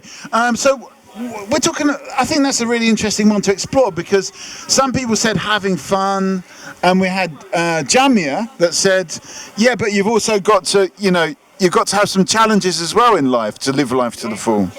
Hang on, what's wrong with my box? Anyway, I think I've got a loose connection here. Feel happy. Yeah. That's why I don't feel challenged. Yeah. Because I want to enjoy everything. So 3 kids with me, I am very proud and happy as well. Because they're not telling the truth. They're not telling the truth to us. Yeah? I'm going to live my life. If anyone wants to join me, you live your life. Listen to your saying. Listen to your God. Yeah. Right, people are suffering in this world. That's it. I wanted to ask, is it but isn't looking after children like quite stressful? You're right. As well. This is not always stressful. Sometimes it's maybe okay, but it's very enjoyable as well. I love my children, and I like Okay, let me just hang on. We're just going to do a little technical improvement here. Improvement. What's going on here? Yeah. What's happening with this? Is it Latrina? Okay, yeah. Back on. Okay. So looking after children can be stressful, but actually it's about loving your children that gives you a bit of a boost. Yeah. So it's about come and have a seat on the table of chat. Yes. I'm going to say one thing about here, what we would like. Come on, boy. Come on. Thank you, Jasmine. Okay, sorry, we just had a little bit of a technical thing. So we have got Margot, we have got Jasmine, we've got Raif, we've got Safia and Irfan and Khadija and Mikey. Come and have a seat, come and get involved in this. This is my family, by the way. Tell us your name. Yeah, my name is Kevin. Kevin? Yeah. Welcome. And who have we got over here? Kausari. Was it? Kausari. Okay, Margaret, maybe you can just sum up where we are so far. Yeah, definitely. I mean, I've got a piece of bagel in my cheek, so don't mind that. Yeah, just pretend it's not there. I'm a hamster. Yeah. I'm a hamster, human hamster. Yeah. And we've got Tiger over here, by the way, as well. Taken. Yeah, I know there are two artists called Taken and Sarah, so I will remember. Anyway, let's just get on with Okay, so we started off by talking about health and healthy teeth because we just somehow happen to have loads of trainee dentists here. Then people were talking about turkey teeth and how important it is to have good-looking teeth. Are you off then? Where are you off to? What are you going to do now? So they want to do lots of things to do. They have lots of things, so they don't want to miss anything, you know. That's why. Okay.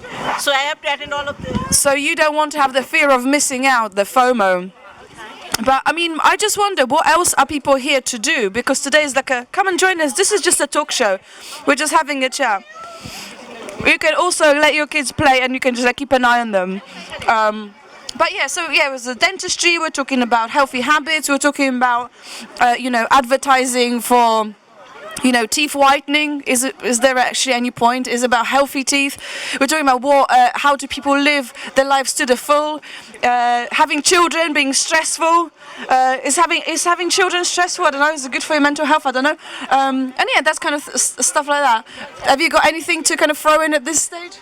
Oh, about the teeth, no, you have to just brush your teeth often, 3 times a day, and even you can wash it out with some water, and just look after yourself, because there's no one can do it for you but yourself, Yeah, so, and about the kids them and parents, yeah, I want you to talk the kids them good, tell them the truth, yeah. Yeah, don't say you love them and hide the truth away from them. If you hide the truth away from your kids, you don't love them. Because when they get big, they're going to say, Mom, you said that and you said that. And then you're going to say, oh. So just let's be truthful with the kids, yeah, and love them, yeah, and wish them all the best, yeah. All right? Hang on. Hang on. We need you to develop this idea a little bit. Come and stay for 5 minutes. But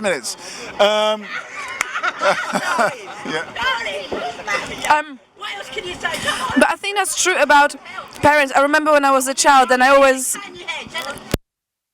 listened to what my parents said, and then when you get a bit older, you go like, is it really like this?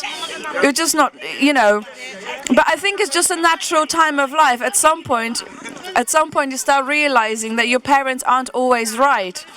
But it's just a question of, are parents worried about that? Are parents supposed to be like this all-knowing figure? Because that's what I thought about my parents. Yeah. Well, I'm sorry with mine. I lost my mum when I was 38 years old. And your mum is your treasure, yeah? I lost my dad when I was 9 years old. I have no brothers and sisters. I had to fight this world together and put it for my kids. So I feel that it can be done. This is what can be done. Do you know what I mean? All mums have got children. Respect your mum, respect your dad. Because that is the world today. If you don't, you lose them. That's it. I mean, what about the question of... keeping your parents healthy, because your parents died quite young. Can you do anything to keep your parents healthy, to make sure that you have them for us? With my mum, she died at 64 years old. She had 3 strokes. Right. God rest her soul. Yeah. She's my mum. Yeah. She wasn't told that she was going to die at a young age and leave me behind, the only daughter she had. And then the purpose of that, I had to bring myself up, go to school, get bullied, get all kinds of things done to me because I didn't have a mum and I didn't have a dad. So I had to fight my battles. Okay, so in a way it is super important to try and keep for parents to try and stay healthy, but also maybe the children can actually get involved in helping their parents to stay healthy as well.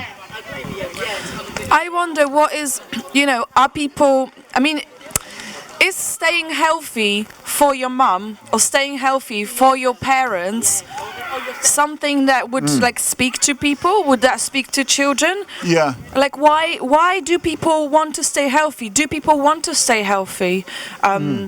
What would kind of motivate people in staying healthy? Is it their parents? Do you worry about your mum's health? Yeah, I worry about my mum's health. Yeah.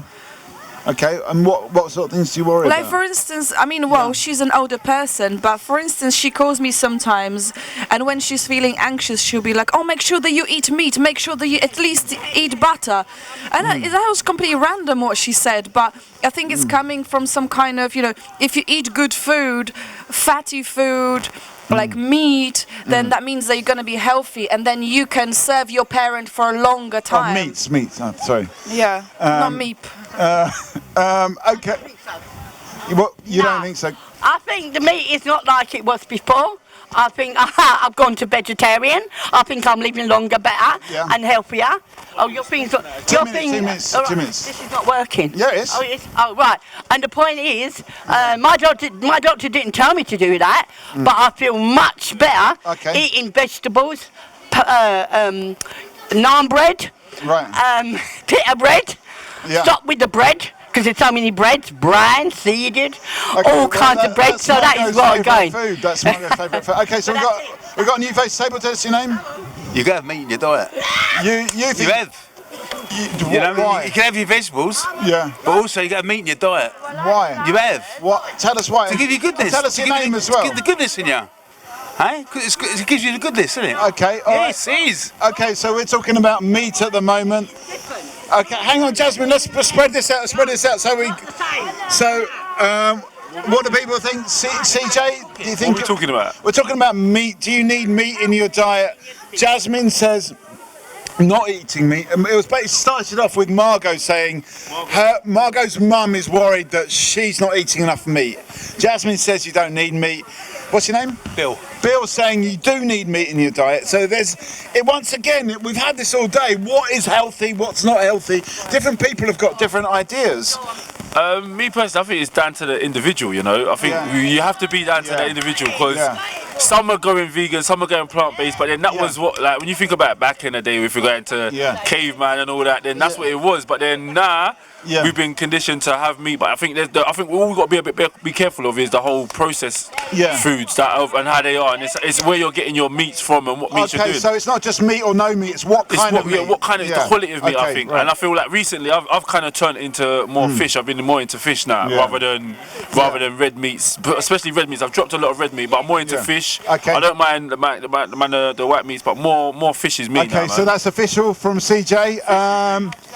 Okay, so let's get some names. What's your name? Sienna. What is it? Sienna. Sienna? Milani and? Katie. And what's your name? Jordan. Jordan, come and have a seat in this. We're talking about, do you like meat? No. No? Do you like meat? Yes, No? I do. Do you like meat? No? Okay. So none of you like meat. Do you think you need to eat meat? This is the question. Is it... Bill is gone now, but he's insisted that you do need meat in your diet. Jasmine says no. CJ says it's about what kind of meat. I think it's moderation, like everything in moderation. Yeah. Like people nowadays over-consume things because everything's so easily available. And again, like processed, I don't think that it depends where you get your meat from. Anything you buy from a supermarket, realistically, is processed in some sort of way. Yeah. So I think the whole caveman thing, like we should we be going more caveman? When we were cave people, we couldn't just, if we wouldn't be able to get meat every day, we'd have to make it last. So I think it's that not having meat every single day, like breakfast, lunch and dinner. Should we be living more like caveman? Do you feel like a caveman? Can I say something? Come over. We've got a caveman over there. Maybe we can find out what the caveman eats. Yeah. Have you guys thought about fasting? Fasting? Yeah, fasting, and I think I've got a friend who's done the water fast. I don't know if you heard about that. Yeah, tell us about it. What I know of is like you fast for a certain amount of days. Just say, argument's sake, 7 days. So you make fast and all you're drinking is just water, no foods, no nothing, just water. What it kind of does, it kind of gives yourself a natural detox and just regulates the body and whatnot. And then you go again and clears the body up, and then you go again, and then you can start eating whatever you do. But you just got to be mindful that you will have those. A lot of toilet breaks in it. But it's meant to be quite healthy for the body and also mind and discipline and everything else. But we had a guy earlier on called Jim that said anything you eat is unhealthy for you. So maybe that makes sense that we should be eating nothing at all, just water. Okay. at least for a day, would you eat nothing? Okay, who here would just eat nothing for a whole day? For the whole day. You would do it. You would do it. No Yeah. sweets. You would do it. No sweeties. Okay. No chocolates. Just All right. water. You would do it. Yeah. Okay. You would do it. Okay. All right. So this makes life easy. This makes life easy for you. Would you just let your kids? Yeah. Would you just not cook anything for a whole day? Yeah, I wouldn't say no You to think that. you like the idea? Yeah. Okay. All right. Yeah. Yeah. But I agree with you. I think people do overconsume, and I think, but it's hard. Like when you, I don't know. Maybe it's about the nutrition of the food that you're eating. Because somebody was saying earlier, people eat cheap chicken and chips just because it's cheap, and it's filling and it's satisfying. But actually, it's not very healthy at all. And then maybe I don't know. But people can you can very easily overconsume chips and things which are just like, you know. I've got too much. What's your name again? Jordan. Jordan's been saying that we are over-consuming, and maybe we are just over-consuming everything. CJ, final thought. For now, I'll just say it's to each individual, and just eat what you feel is good for your body, and so it makes you feel good, as opposed to trying to be watching what's going on around the world and saying, "Oh, I shouldn't have this, I shouldn't have that."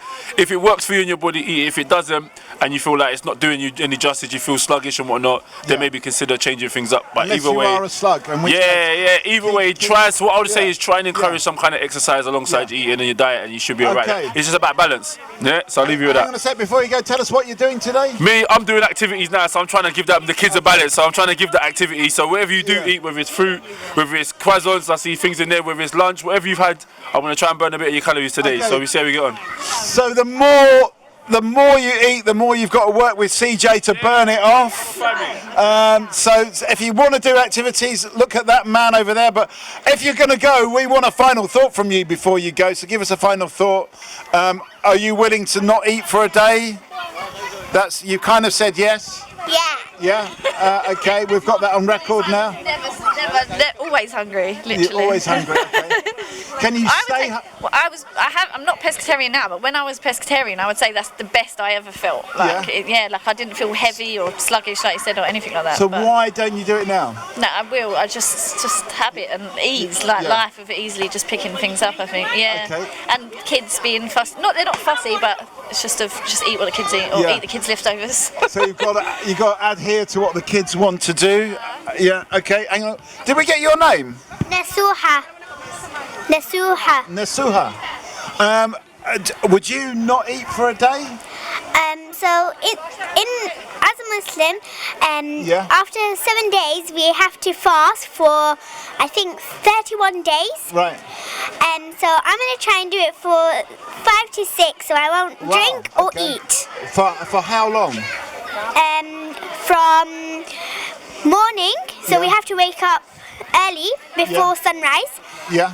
And then until the sun goes down, then we can start eating. Oh wow, okay. And you're going to do that for how many days? 5 to 6. 5 to 6 days. So we can give you a round of applause for that one. Come and have a seat on the table of chat. This is Talkaoke. Do we overconsume? Are we eating too much? We had CJ that was talking about fasting, just drinking water.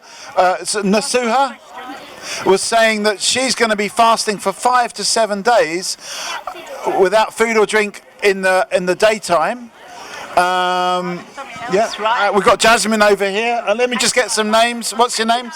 Anna. Anna, and what's your name? Whoops. Malk. What was it? Malk. Malk. Like Mark Zuckerberg. Okay, like Mark Zuckerberg. And we got Jasmine. What did you want to say, Jasmine? Right, there's another thing as well. Yeah. There's a lot of oils. Yeah. Cooking oils. Yeah. Right, now my daughter's 43 years old. Yeah.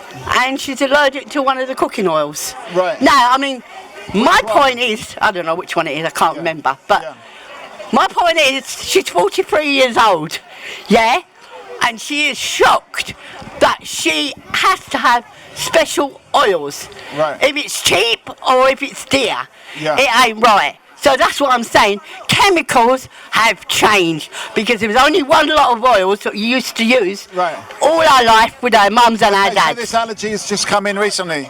Come and have a seat on the table of chat.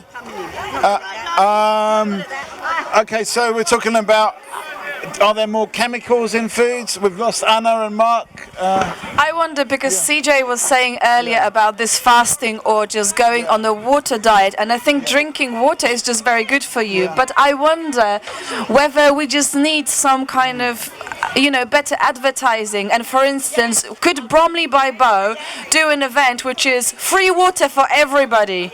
Would people still come to an event if there was, okay guys, there's no food because we actually kind of try to do healthy, fasting, but what we will supply is good quality water. I wonder if people would come and participate. What's your favourite type of water? My favourite type of water, just tap water. I think my favourite water is tap water. Okay, so welcome to Talkaoke. We have got Nasuha, and we've got Jasmine, we've got Margot, I'm Mikey. What's your name? Emma. And Lilani. Yeah. At the moment, I'm trying to do a sum up here, Jasmine. Hang on. So at the moment we're sort of talking about, we had Jordan that said we consume too much, and we had CJ that said actually we can just not eat, and that's actually healthy for us just to not eat at all. And Nasuha is saying that she's a Muslim and she's going to actually not eat anything from the morning, from the sunrise to sunset for 5 to 6 days. So are we over-consuming is the question, and could you go without food for a long period of time? I can't, I'm just eating this sandwich. I think so, yeah. We do over-consume. Yeah, 100%. Okay, and could you have an event, if we had an event here, could we do it with just water and ice and maybe fizzy water? Yeah. Do you think we could do it? Okay. Would you come to it? I would. Yeah. Okay. So would you come to an event that was just water, no food? Would you, Margot? I think out of curiosity probably I would, because I do think it's about, setting a trend. Because now and then there'll be something really becoming really popular, or like things on TikTok and stuff like that. You don't know why, but things just become popular. Like the water bucket challenge. Like a water, maybe it's like water bucket. Yeah, maybe it could be the drinking water challenge. Yeah, drink a bucket of water. Don't pour it on yourself. Yeah. Okay. Okay. Could we have a water only event? Would you come to that, Nasuha? I'm definitely coming. Okay. Yeah. But in your fast, you're not allowed to drink water either. Is that right? Yes. Okay, so no water either. How could we do that? Do you think, like those people that are not Muslims, could they do it too? Yes, because what we do on that day is we remember like how other people are starving, like Palestine, Syria and Turkey, how they're surviving without any food, water, so that's why we fast. And yes, also non-Muslims can do that too. Okay, so maybe we could have an event where we try to get some non-Muslims involved in it to actually just to, Would you do it, Jasmine? Yes, I would. Okay. Definitely. I'll show the people what we can do and what we can't do. You know what? I would find it really hard, though, I have to say, because I'm munching on this sandwich now. I'm feeling guilty about it now, when there's people with no food around the... Anyway, go on. No, but it's an interesting concept as well. Like, for instance, in Christianity, I was brought up Christian, and, there is time where you supposed to... it's Lent, basically. You give up the things that you like, and... the idea is that you think about people or who maybe aren't as fortunate as you, or you're doing it to I don't know, just have more of a reflective time. And I think with food and different kind of things, maybe we just get too many distractions. Maybe it's sometimes about like going really, really simple.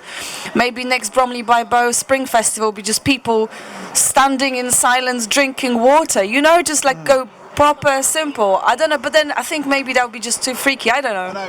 Is it too simple? Come and join in. What do you think about this? Should we be taking on the fasting thing? As I'm not a Muslim, but maybe I could try a bit of fasting. 100%. Yeah. For the sake of others. Yeah, and you can. Yeah. Okay. Have you ever tried fasting? Yes. Yeah. How long did you fast for? I think it was like sunset to sunrise. Right. Okay. Yeah. And how did that make you feel? Did it make you feel good? Was it hard? Yeah, 100%. It was hard, yeah, but it was good. Yeah. Yeah, because you're giving up for something. You're doing for a purpose. I mean, do we have too much stuff? Is that part of the problem that we got too much stuff? I think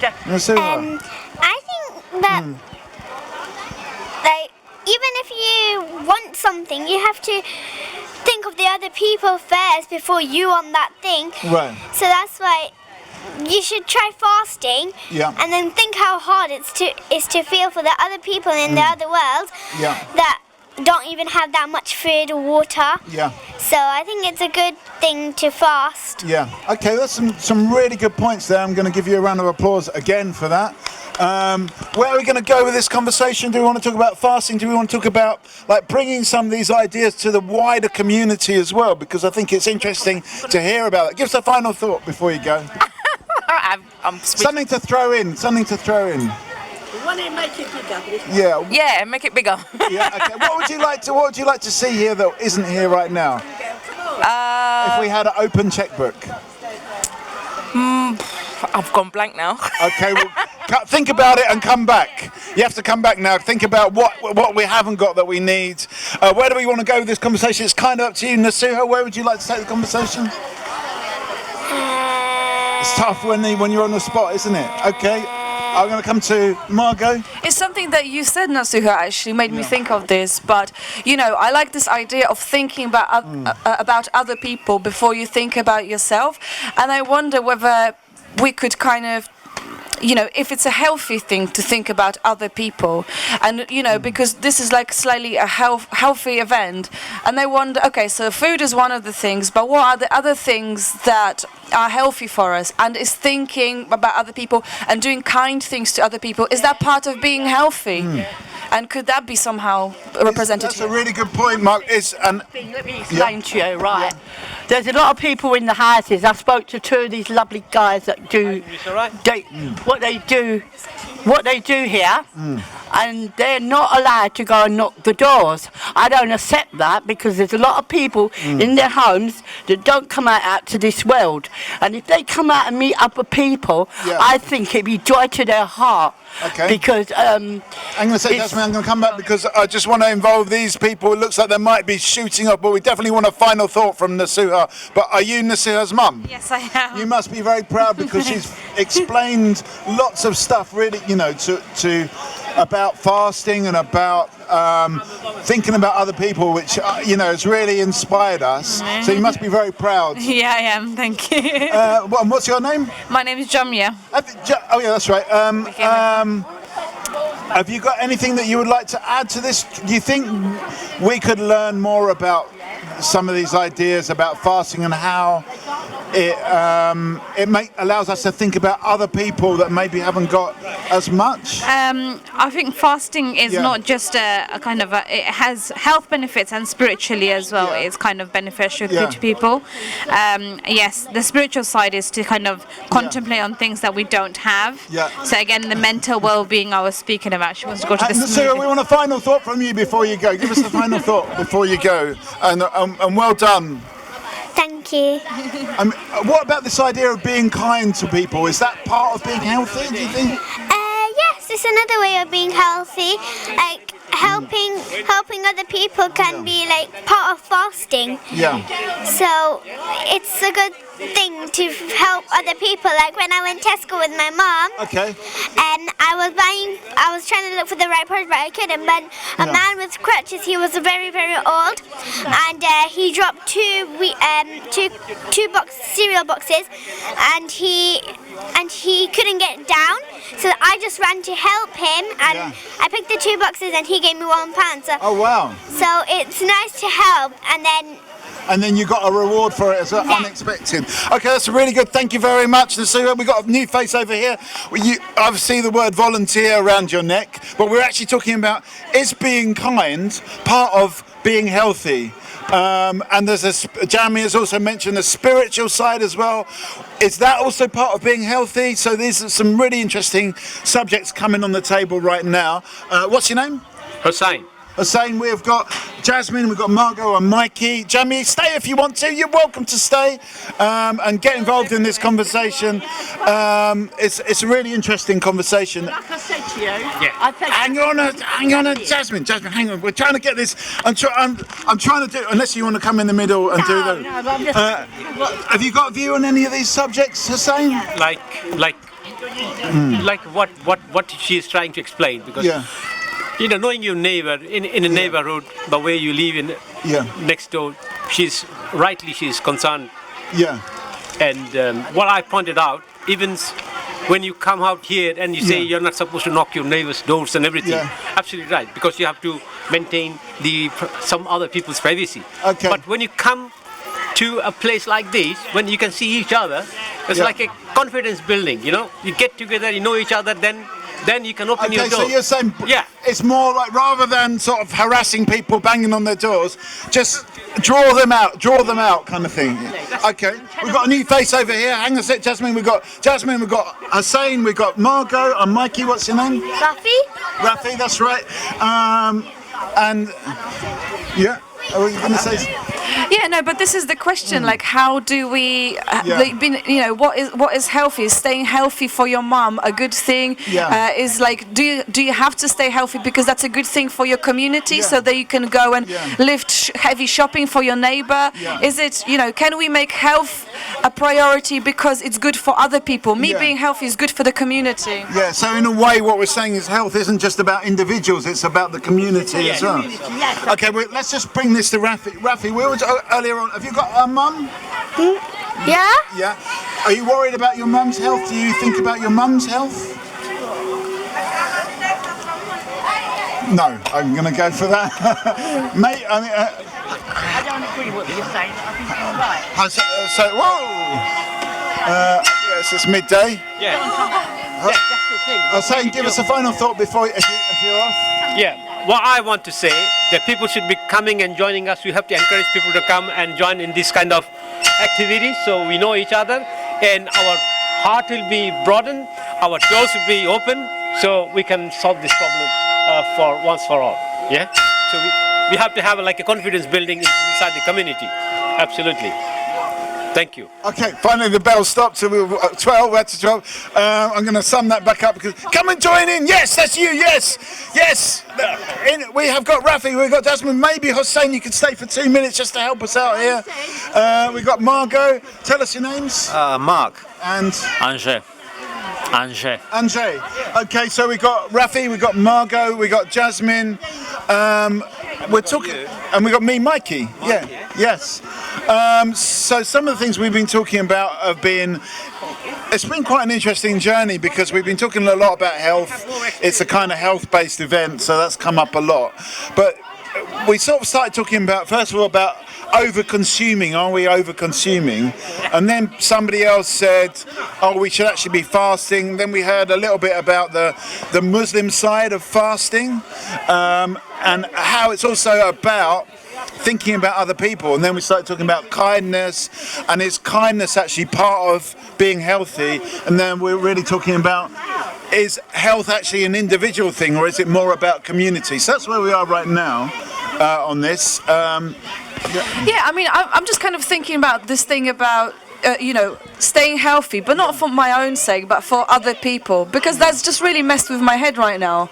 Because I think right now people go to the gym, they try to whiten the teeth, as we were talking at the beginning, do all those things because they're good for me. I'm gonna look good if I've got muscle or whatever. But what if having muscle was actually not about that at all? It's just like, I can lift heavy sofa and help my neighbor or something like that. But would that work? Well, I enjoy actually moving furniture for other people. I do actually. Come and have a seat. We have got Jasmine, we have got Anjay, we've got Mark, we've got Margot and Mikey. Come and have a seat. Come on. Yes, we'll give you a round of applause. We've lost Rafi, so we need a bit of extra. What's your names? What's your name? Come and sit down. Well, you have to sit down. Sit down. What's your name? Rahma. Was it? Rahma. And? Zubair. What is it? Zubair. And what's your name? Deca, Mommy Deca. Mommy Deca. Come and have a seat. Okay, hang on. Jasmine, you're doing my job. I'm going to take him. You're doing my job. You're doing my job. What's she saying? What's she asking you? She was asking a very important question. How old we are. Okay. Is that important? And how we like the area and we love it. Is that important, how old you are, do you think? It's a nice introduction, isn't it? Yeah. Introduction. Good thing to start off with. Yeah. So, I mean, from your perspective, I mean, does any of these subjects kind of strike you as important? Where would you like to take the conversation? And also you two on this side, where would you like to take the conversation?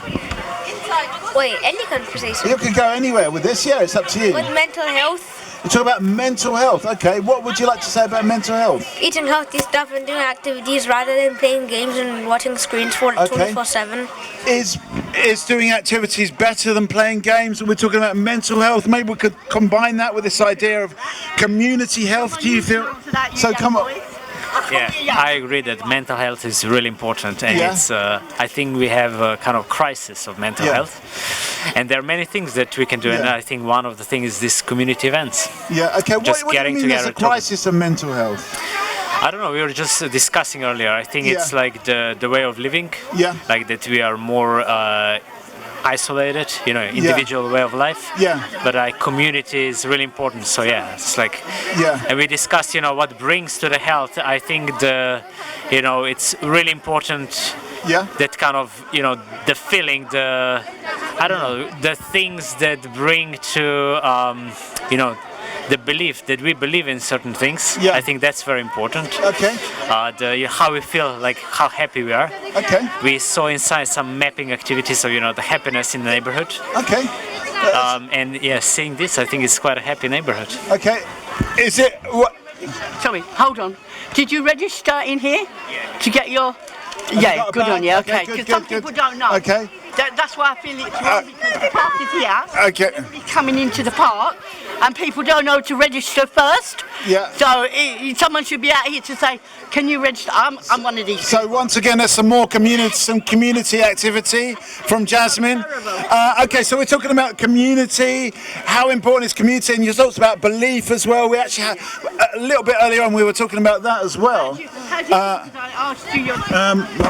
I just want to ask the young people around the table, and you can self-identify as a young person. I'm not gonna, young person? But like, what is mental health? I'm just curious because people say that all the time. But like, for younger generation, what is mental health? Okay. Well, you brought it up, Zubair. So what is mental health for you?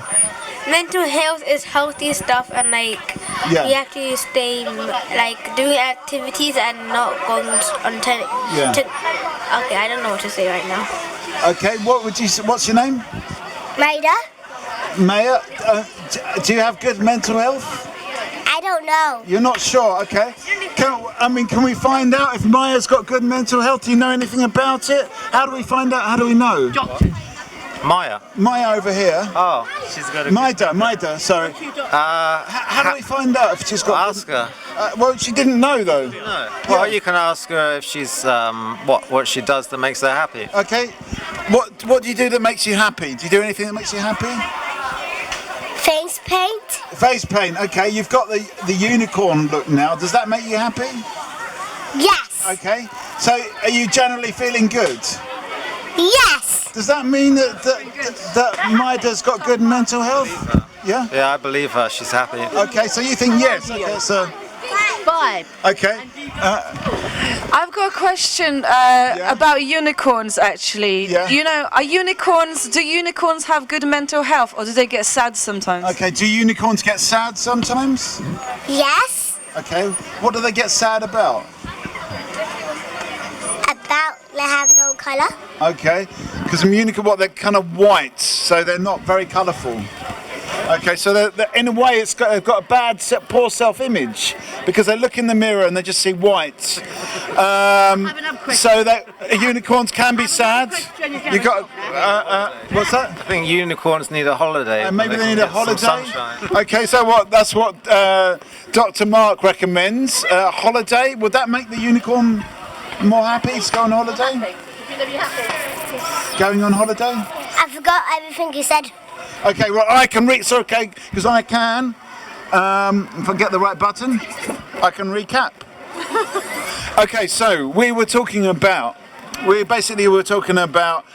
Are we consuming too much? And then we started talking about eating less and fasting. Then we talked about the spiritual element of fasting in the religion of Islam, how it's about thinking about other people and thinking about those that don't have that much.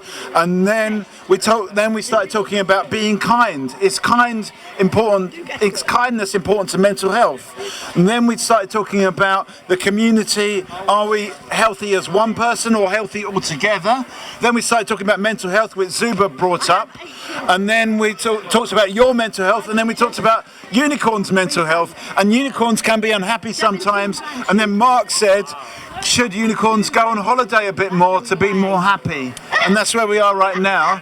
So that's the question, should unicorns go on holiday to be more happy? Yes! Okay, well there we go.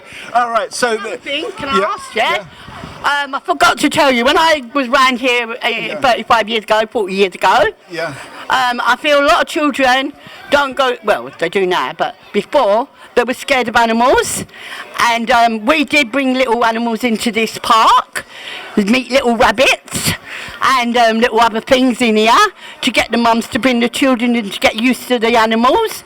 Might have a puppy, might have a cat in a cage. Especially they come from, maybe from the zoo, or farms, to bring in here to show the children the animals are not frightening. Oh, we can't get a unicorn. Well, maybe you can get a donkey or a horse. Okay, so possibly, and we've got horse.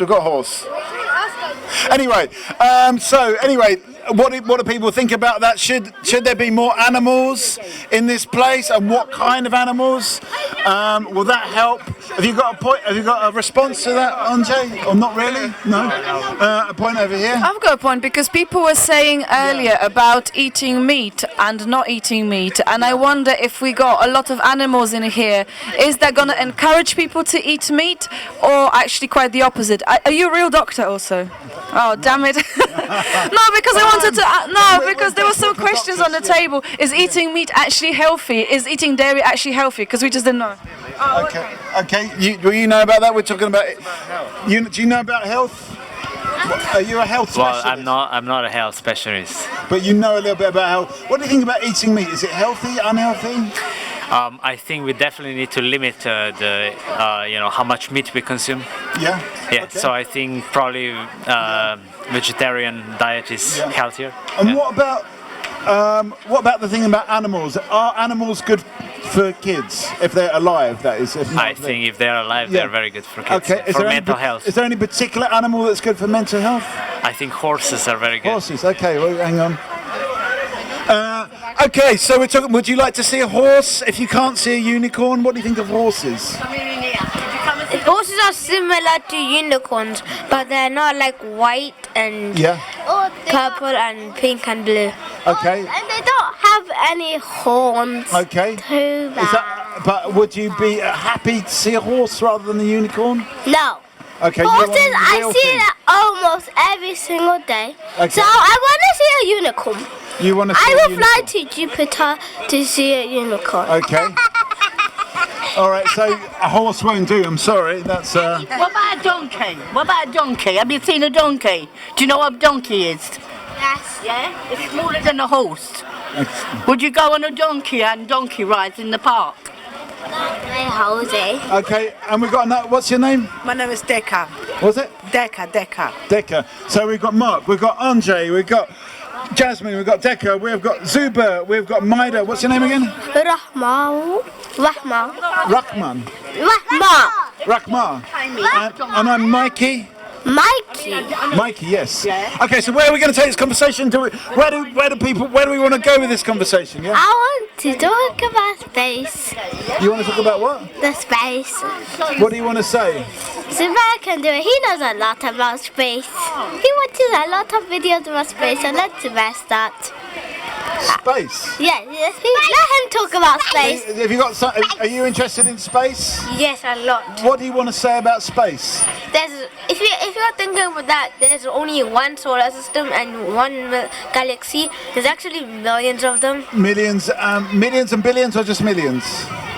Millions and billions and trillions. Okay. A billion. Okay. Let's try and involve this side about. Have you got any interest in space? Did you know there's millions and billions of solar systems, of stars and planets? What is that? Someone just said this. That was Zuber over there. Yeah. What did she say? Can we have a recap? Can we have a? No, it was you, wasn't it? What? Yes. Say again. So if you're thinking about there's only one galaxy, one solar system, there's actually millions of them with different sizes of planets, different amounts of planets. What does that make you feel?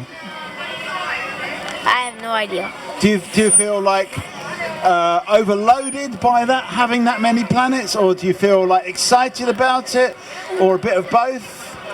Both. A bit of both. Okay. What do you think about the fact that there's millions and billions? If you kind of believe that, I'm not disagreeing with you, but are you excited, daunted? What do you think? Yeah, I think it's great. It means we are not alone. We're not alone. Community, yeah. Hang on, that's a. We're not alone. Oh, okay, are we not alone? Are we alone in space? Are we not alone in space? You don't think we are? Definitely not. We're definitely people in space that we don't know about. Okay. We live in space, I reckon, as well.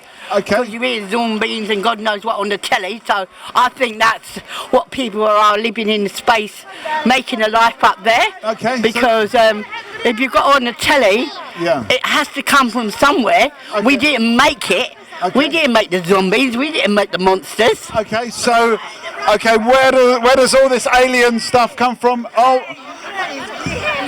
We didn't make Is there a sticker for this? Hang on, what are you saying, sir? Is there a sticker for this? A sticker? Oh wow! Do you get? Okay, what's this? What is happening here? Do we have to give you a sticker? We haven't got any stickers though. On this side, I think you've got to go inside there. Okay, where can the sewer get the stickers from? We need stickers. But there's another question, more important question. Are we alone in space? Yeah? I like your station. Where can I get from? You can get one from us. There we go. Just send us an email, and it's easier, cheaper to hire than to buy. I will say that. But yeah. I'm thinking about all these different galaxies. Like, how do you get involved in exploring what's out there? What kind of if I wanted to become, I suppose, an astronaut, what kind of stuff would you recommend I did? Because, can anyone just go to space and just explore? Like, how does it work? Okay. Do people know? So because I don't think so, because you're gonna need like a lot of fuel, and even if you fill it up with fuel, it still won't work because of the amount of fuel you need. Like you need 7,000 rockets, fuel combined, to go like different galaxies. So in a way, we don't have enough fuel to get to these places. Yes. Okay. And there's another point. We're hiring talk stations, not PlayStations, but we can do a talk station for sure. But there's another question: should we have more PlayStations available in the? You know what? I think all this whoever created it is not good, because that will kill the children. Okay, so are the we need absolutely. The children has it, like we want them to be in the future. They are the future, and we want them to be more naturals. But having all this technology, it will brain damage, and that's the reason that we have the most the young generation and having mental health issues because of them. It's been like, for example, if I look back to for my times being teenage, I never went through what the teenagers now going through and how they're thinking and all that because of the technology. So and also the guy that created, he doesn't allow his children to play. I have that problem. I have to allow them because sometimes I got to allow them because other mothers allow them. So we go into the children. So it's a big question. Yes, absolutely. Okay, so how much time should young people be spending on a computer?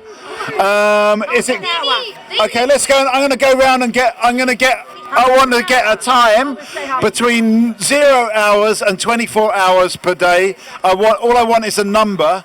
What is the correct number of time on the computer? I'm going to start. Okay. You need about half or an hour. Half an hour to an hour. I'm going to go around. What would you say? I would say like once a day is none, or maybe 1 hour. 1 hour per day. Okay. I'm just going to go around now. Give us a time. Oh God, you're asking something now. 0 to 24. I would say half an hour. Half an hour. Sorry. How long should young people spend on the computer per day? I think there is not one answer. I think it depends if Come, they're... just give us an answer. Come on, I'm trying to go around the table here. Come on, help me out here. As long as it's not impacting their, mental and physical health. So what's the maximum, would you say? What would you say, the maximum? I don't know. They can spend, a couple of hours. 2 hours, okay, thank you. Finally, we got that. Mark. Exactly what I was going to say, 2 hours. 2 hours, okay. I think they should spend on 20 minutes. 20 minutes? He's going to spend 20 minutes. Okay, right. We've got that recorded. We've got that recorded now. Okay, what would you say? 20 minutes? 2 hours. 2 hours? You spend more than 2 hours, but I'm giving you still 2 hours. For what? Actually, I didn't. Okay, so we're just getting this. 2 hours. 2 hours. 2 hours. I can. 2 hours. Okay. It's interesting. It seems like the mums are being the most generous of everybody. Yeah. You said half an hour. How long? 7 hours. 24 hours. 24 hours. Wow. That's what my granddad said. Yeah. How long? How long should young people spend on the computer? 3 minutes. 3 minutes. Whoa. My grandson. Okay, so we're talking. Okay, well, give us a final thought, Mark. It's really nice to meet everyone. It's really nice to share ideas together. Okay, have you got anything you want to throw in? Anything we can maybe talk about? I like your shirt. Oh, thank you. Normally I just wear it without all the other layers, but it's a bit chilly today, so, I've improvised. Final thought, Andre? Yeah, thank you so much. I think I learned a lot. Yeah. And it was very informative about the amount of time children can spend online. Very good. Yeah, and it's we're still rocking with the controversy. Where would you like the conversation to go? I don't know. I think it's you've been moderating quite well, but I think a little bit, talking about, maybe about open space and open space. Okay, well, you want to talk about space, but what about open space? Thank you, guys. Thanks for joining. I agree with you about these computers or whatever's going on with these laptops or whatever's going on. Yeah. I have a grandson who started when he was playing at 16 years old. Yeah. He's now 23 years old. He's damaged in the brain by playing the computers too long. Really? Yes. And what happened? He's glued to all the games, and he wants to fight them on the telly, you get what I mean? Yeah. And win the battle. Okay. But the point is, that's not the point. Yeah. I've told him so many times, get off of it, stay on it for an hour. Yeah. You can't do it. Okay. I need to be on it for 6 hours, Grandma. I said, no, you can't. So there's some serious damage that's happened. Yeah. Yeah, you see, this is really, I believe that this is going to happen. This is the damage it can cause. So I'm so glad to share the real life story. That's what I believed it. Okay, but what about if Zuba wants to, he wants to become an astronaut, You know surely what he needs to know the technology. And what I explained to him, yes, absolutely. What I always advised to him, it is, you can't be anything you want, but he wants to become a doctor. And I said, I will support you, whatever he wants. Let's just have a round of applause for that. I don't support is playing the game too much, because that can damage. Yeah. Come on over. Can I talk about health? Okay, yeah. You definitely can, yeah. Right. My grandson, yeah, he's a footballer now. He's 14 years old. He was playing for the borough when he was 4 years old. He's called Javon Baker. He's very famous. He's going abroad next year because he played football and he listened to other people. He got fat, as everybody said, he's healthy to eat chicken and chips every day from the chicken shop. He went very ill. Right. He got asthmatic. Yeah. He's under the doctors, went to hospital, and he learned by it that chicken and chips ain't healthy. Diets are healthy, running about is healthy, sports is healthy, all kinds of sports in your school, swimming is healthy, and now he's slim and playing for football for the borough of Tower Hamlets. Okay, so that's good. It just goes to show. But I mean, it's in a way, it's easy to once you're healthy, it's easy to be healthy. But what are the first steps? That's the question. What's the first steps? Maida, have you got something to say? What is healthy for you, Maida? I think is salad and broccoli and apple and banana. Okay, so lots of fruits and veg. And cucumber. Cucumber, yes. And potatoes. Potatoes, okay. Carrots. What's that? Carrots, watermelon, apple, pear, mango, melon, pineapple. Yeah. That sounds pretty good. And chocolate cake. Okay, chocolate cake. Cupcake. Okay. Something that is healthy that you can eat every day. That you can eat every day is eating healthy stuff. For example, fruits and veg and vegetables. That's how you say it. Not veg is vegetable. Vegetable, not veggie. Okay. All right, got some new faces. So we have got Zuba. What's your name again? What's it? You keep on forgetting and you know What is it? I said my name like 2 times and it's only says once and you didn't. So tell me again. Rahma. That's right, Rahma. Okay, I won't forget again. And we've got Maida and we've got Jasmine. What's your name? Muslima. Muslima and what's your name? Adiba. Over here. Adina. And we're talking about what is healthy. Are the youngsters actually? Do they know what's healthy? What's your name again? Zoaf. Zoaf. That's right. Yeah. Doesn't know now healthy stuff. What's that? No, kid doesn't know now because when they play game, it's not healthy. It's not healthy. So they're not actually living a very healthy life. No. We live a healthy life. But we used to play mad and all this. We didn't have game. We didn't have toys. Yeah. These days kids got everything. I don't think so. It's a healthy life. Okay, so is it having too much that's making them unhealthy? It's having too much. Okay. Because this is our fault also. We give them everything. Right. Okay. I'm not gonna lie that this is our fault. So in a way, it's kind of almost out of love that we're kind of spoiling the kids. Yes. Okay. We did. Okay. What do people think? Are you spoiled? Are you given too many things? Zoaf, you agree? Okay. Okay. What do other people? What do you think on this side? Do kids get too much? Yes. Okay. Do kids get too much? Yeah. Do kids get too much? Yes. Okay, so everyone's kind of saying that kids get too much. Oh, we lost. But we didn't get. People, when you leave, we want a final thought from you before you go, just to finish it off. Come and sit down. Are we giving the kids too much? It seems that everyone agrees. Give us a final thought, Rahma. For what? A final thought. Are we giving the kids too much? No. I get as much as I want because I am the queen of the world and no one can say no to me. And I am the best and you guys are bad. Okay, so you feeling that you can't possibly get too much. What do other people think about that? Can kids get too much? Give us a final thought before you go. Okay. Final thought. Where is it? We need to change. Yeah, but how? How? We're just thinking. I got 5 kids. Yeah. They're all grown up. Yeah. So. Yeah. I know I done so many mistakes. Yeah. But I don't know how to change because everything is. Yeah, it's all there, ready to, all the. So. Yeah. Only me, I can't change everything. If every mother is changing, so I think so. It's gonna be changed.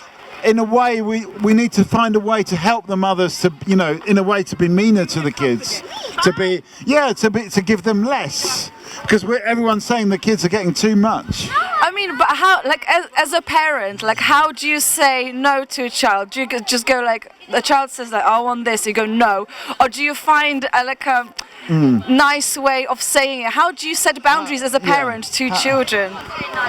Yeah, you can't do it in a nice. Mom, you don't love me. Yeah. Oh, this is the word. First time this word come from my son. Yeah. Oh, you don't love me, Mom, anymore. You don't want to give it to me. What was your son asking for? Yeah. You know, he asking for me PS5, so I can't afford it now. So it's so expensive. And he said, "Oh, you don't love me. You love your other kids. You don't love me anymore." Okay, so we need some. That's harsh, isn't it? We need some advice for the mothers. How do you say no to your children when they're asking for a PS5 or asking for extra cakes? For PS5? You've never. What's the big? Huh? What's the biggest thing you've asked for? I'll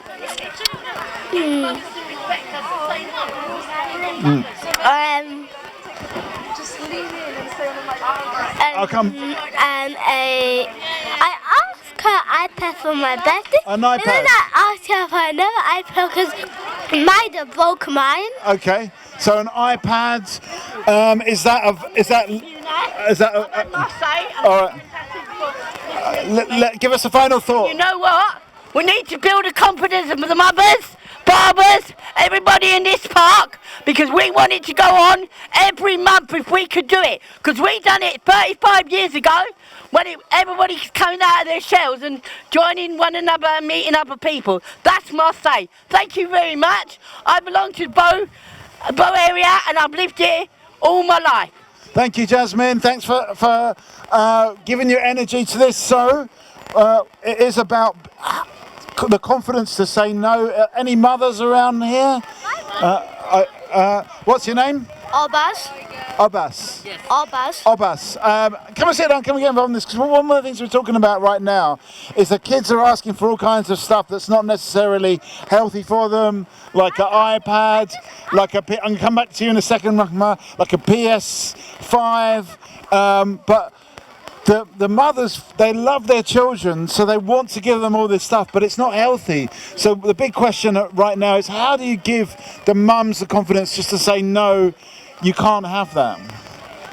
It is a good thing, first of all, the mums are ready for the healthy habits. Yeah. When the mums are ready for the healthy habits, so they will promote definitely children, to go for the healthy. So it's about giving the healthy habits to the mums. Any views on this? Do you think, how do we give mums the confidence to say no to the children? To say, no, you can't have it. I love you, and that's why you can't have it. If they decide to be rude to you, and then you say no, you lock them in the room and leave the house, and then get a new house and then leave them. Okay, so you would say just lock the children up. Is that an option? Locking the children up? So I would say to the kids who want PS5, excuse me, no. Yeah. You need to start doing healthy things in your body to get fit. Okay. Okay, so it's also this question. Sylvie, come and join in. Do you have children, Sylvie? How do you say no to the kids when the kids are saying, I want a PS5, you don't love me? Yep. Give them something else that they might like. For example, that if you're like a parent, you let them use your phone for like 5 minutes. Okay, so give them your own phone for 5 minutes. Or else they'll become spoiled, and if you give them whatever they want, they become spoiled, and then they get used to it and do it again and again and again. This is what we're worried about. But I want to find out from Sylvie. Have you got any views on this, Sylvie? How do you just stop the kids from just asking for all this unhealthy stuff? How do you say no to them? I can say no, but they will keep on asking. Okay, so it's like persistent. It's not just a question of saying no. It's like no. And providing all the activities for them to do and other things, and just forcing them to go out a bit more. And so it's really an ongoing struggle. It's not just 1 minute. Yeah. No, this is not only for 1 minute. It's regular. The talking to the children and engage in the more healthy activity like the going outside. Yeah. in the park, we have the lovely park here. So we need to go there to walking, a lot of things there, activities, and engaging in the, the healthy things like rather than the, the just sit on the sofa all the time, watching the telly, watching the PS, everything like that. So it is important, encourage them. Okay, so encourage them, but it sounds like it's quite a lot of effort. You're quite persistent, aren't you? Yeah. You're persistent, yes. If they say they want a PS5, you should say no because they might waste money. Okay, that's yeah. I'll come back to you in a second. Abbas, you got any views on this? How do you think kids ask for too much? Is it up to the mums or the kids to say no? Yeah, I think so. Who, mums or the kids? I think kids a lot. So maybe the kids need to know what's good for them and what's not good for them. Zuba? You can either have older siblings to tell to like the experience of how it feels like, and if you keep asking and they say no, you're just wasting your time and effort for taking it, and they will just refuse. Okay, so there's a kind of battle of minds going on there as well. So, like he said, if you keep on saying no, they get tired of asking, and then they might find out something else they might like that is way healthier and cheaper. Okay, so and you can buy. So the mums are gonna get tired, the kids are gonna get tired. It's a battle of minds. Who wins out in the end? Hopefully, it's gonna lead to more healthy pursuits. Yeah. No, I really like this. A battle of what did you say? A battle of minds. Of minds, exactly. But I just wonder, because we're talking about confidence, and very early on somebody just threw in budget into the table, but they really didn't kind of explain what it meant. That was Karen, wasn't it? Yeah, but I just wanted to ask people what you thought about people. Like, how does confidence relate to money? How much money you have? Yeah. I'm just curious what people think about this. You're right, yeah. You say yes. Yep, okay. So, I mean, is it just about having more money? If you had more money, would you give the kids more stuff? No. This is not That's not what Margot was saying. Yeah, no. like that. If you have the money like that, so you don't need to just your money expenses in these type of the things. We have a lot of other things for the being just the engaging their children in the good. in the good way, not only for just the giving the this type of gift, in sense of gift like just the mobile, the iPhone like that. This is not the good way. Yeah. Come tell us on the mic. Come on. Oh, so there's it's not a secret. There's a brother inside. Yeah. I've just encouraged him to come and join your podcast. Yeah. He's a stroke survivor. Okay. He is at a younger age. Yeah. He's already known on TikTok now. Yeah. He's already he's slowly talking about a survivor of stroke at his age. Yeah. I told him to come here. Yeah. So I'm just letting you know he's gonna come. Yeah. But Definitely be patient welcome. because his speech is a bit thingy. Abbas, we want a final thought from you guys first. But yes, definitely very welcome. But give us a final thought before you go. Yes, this is my final thing. We need to encourage our children. The healthy stuff. We need to talk and communicate them. Communication is very important because we are very busy sometimes and give the children sometimes something like that. Yeah. So we need to spend their time with them and communicate. Yeah. Communication is very important thing with the children. Yeah. Have you got final thought, Abbas? No. No. Are you not thinking anything at all? What about computer games? What about saying no to kids? I think I'll say Fortnite. Yeah. What's that? Fortnite and Call of Duty. You like Fortnite and Call of Duty? Okay. Yeah. All right. So maybe. Explain to brother. Yeah. Last time. He's already. Come and take down and help out as well. Yeah, you can. Yeah. 2 minutes. So we have got Zuba. I'm gonna support him. Yeah, we've got Zuba. We've got what's your name again? Daniel, and we've got Rahma. We've got what's your name? Adiba. Yeah. We've got Adiba. What's your name? Marwa, and what's your name? Habiba, yeah. I'm Margot. And I'm Mikey. At the moment, we've been talking about A battle of minds. Do we have the strength to say no to the kids? What is healthy, what's not healthy? What did you want to talk about? I wanted to talk about, for example, age limits. About what? Age limits. Age limits for what? Like, for example, when you're born and you're like 50 years old, sometimes people don't take care of the... No, you're born at 0. Okay, so age limits, we're going to go around and we're going to get different subjects. Okay. What would you like to talk about, Rahma?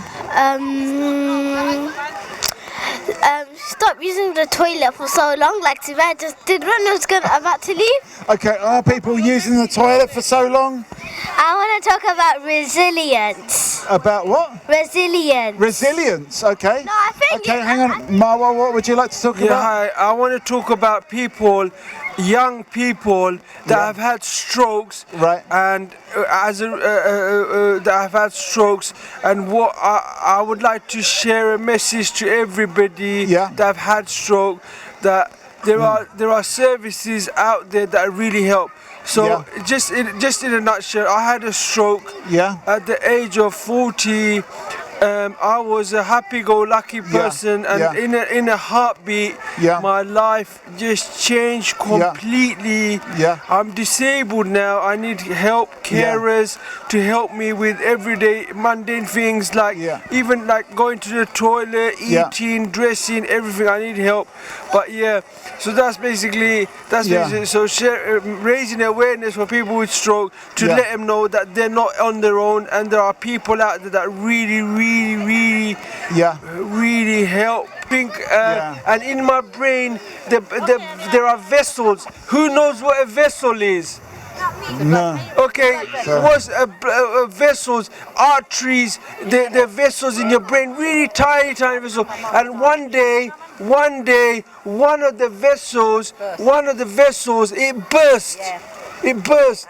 So, and then the blood was inside my brain, and it was starving my brain of oxygen because the vessel burst, and as a result, my right side of my body, stopped working.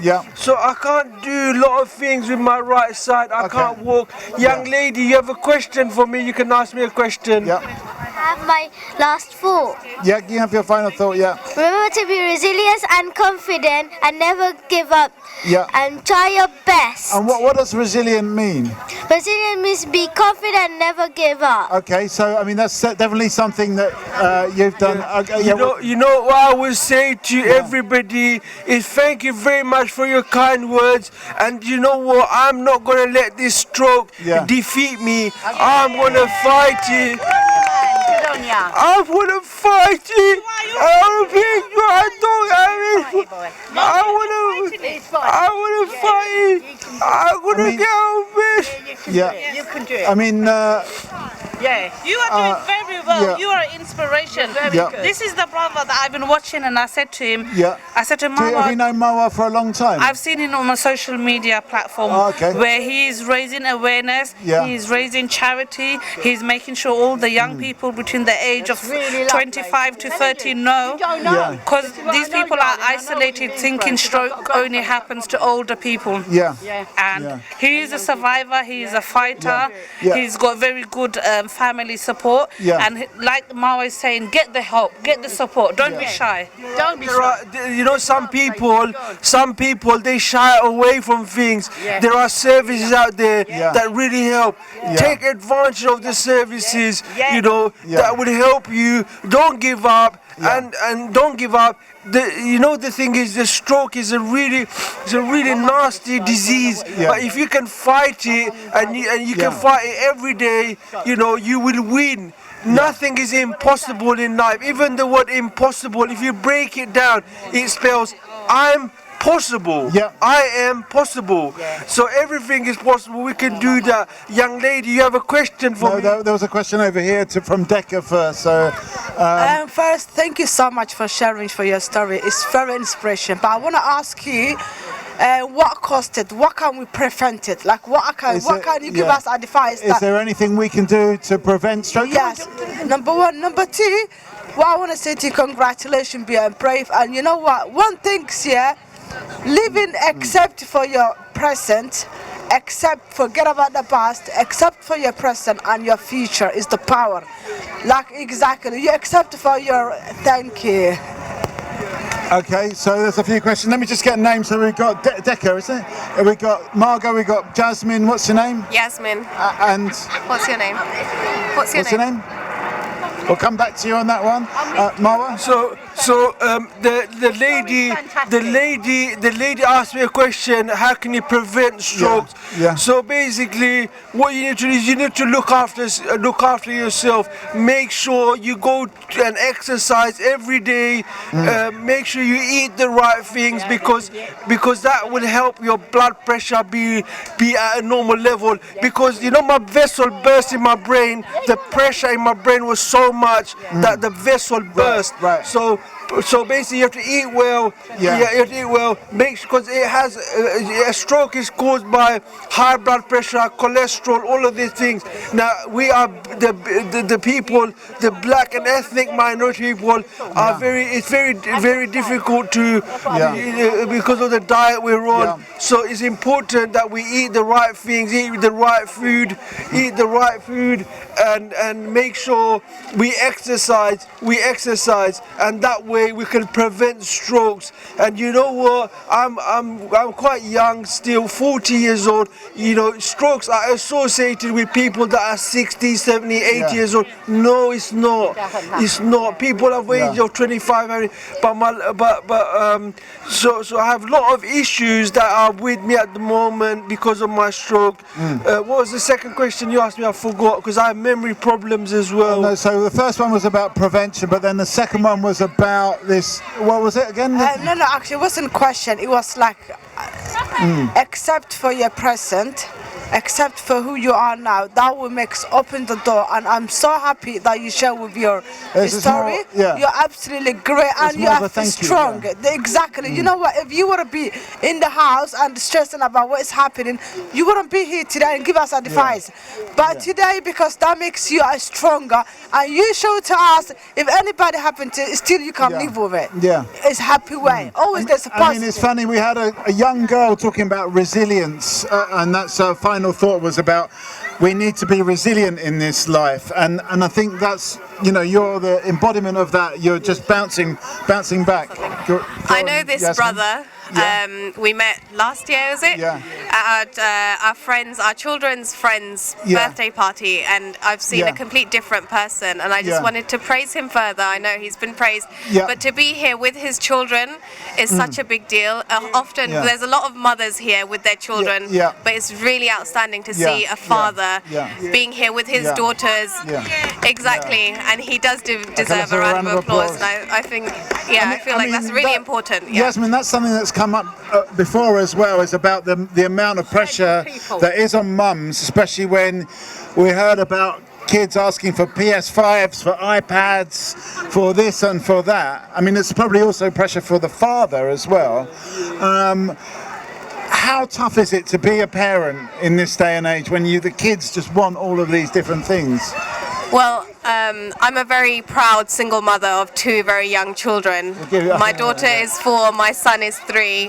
And to be honest, you just take each day as it comes. And we're striving, mothers, fathers, everyone, they're doing amazing jobs. But I really am impressed by this brother because a lot of us, unfortunately, growing up in my generation, our fathers were busy providing, and that's it. They didn't get involved with us in these events. And to be in these environments, being happy, taking part in the community is so powerful, it's so important, especially for daughters to see their fathers there. It's really important. I mean, there's so many things connecting, joining up the dots, because earlier on we were also talking about community and how important it is to have that community.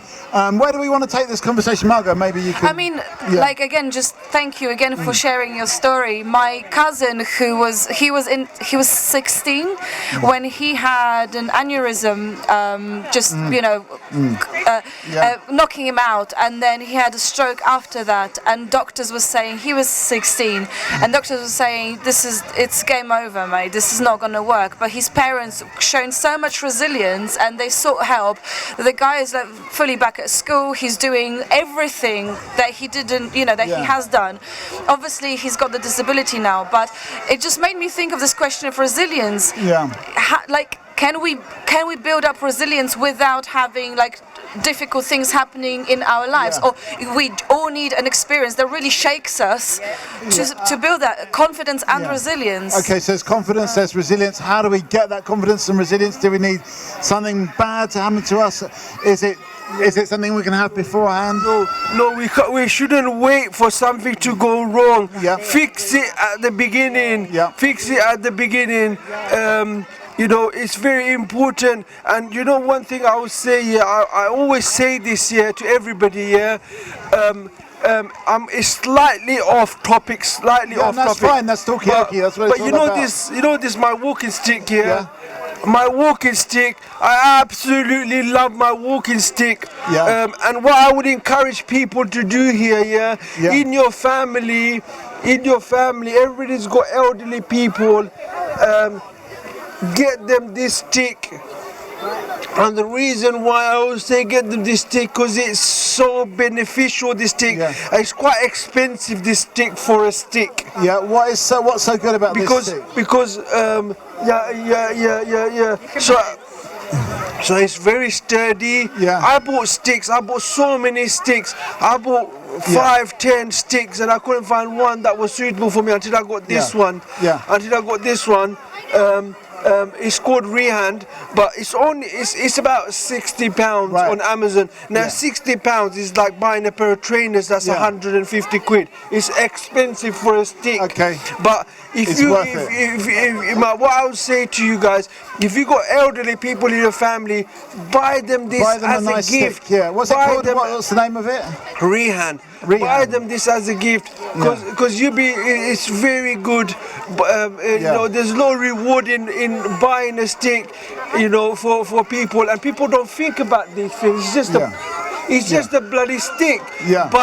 But I did so much research, and I tell people, if you got elderly person in the family, you know, get them one of these sticks. Them one of these sticks. It's going to change their life. I'm telling you, only when you use one you realize. I mean, that's interesting. It is also about experience and about what you experience, how you see life.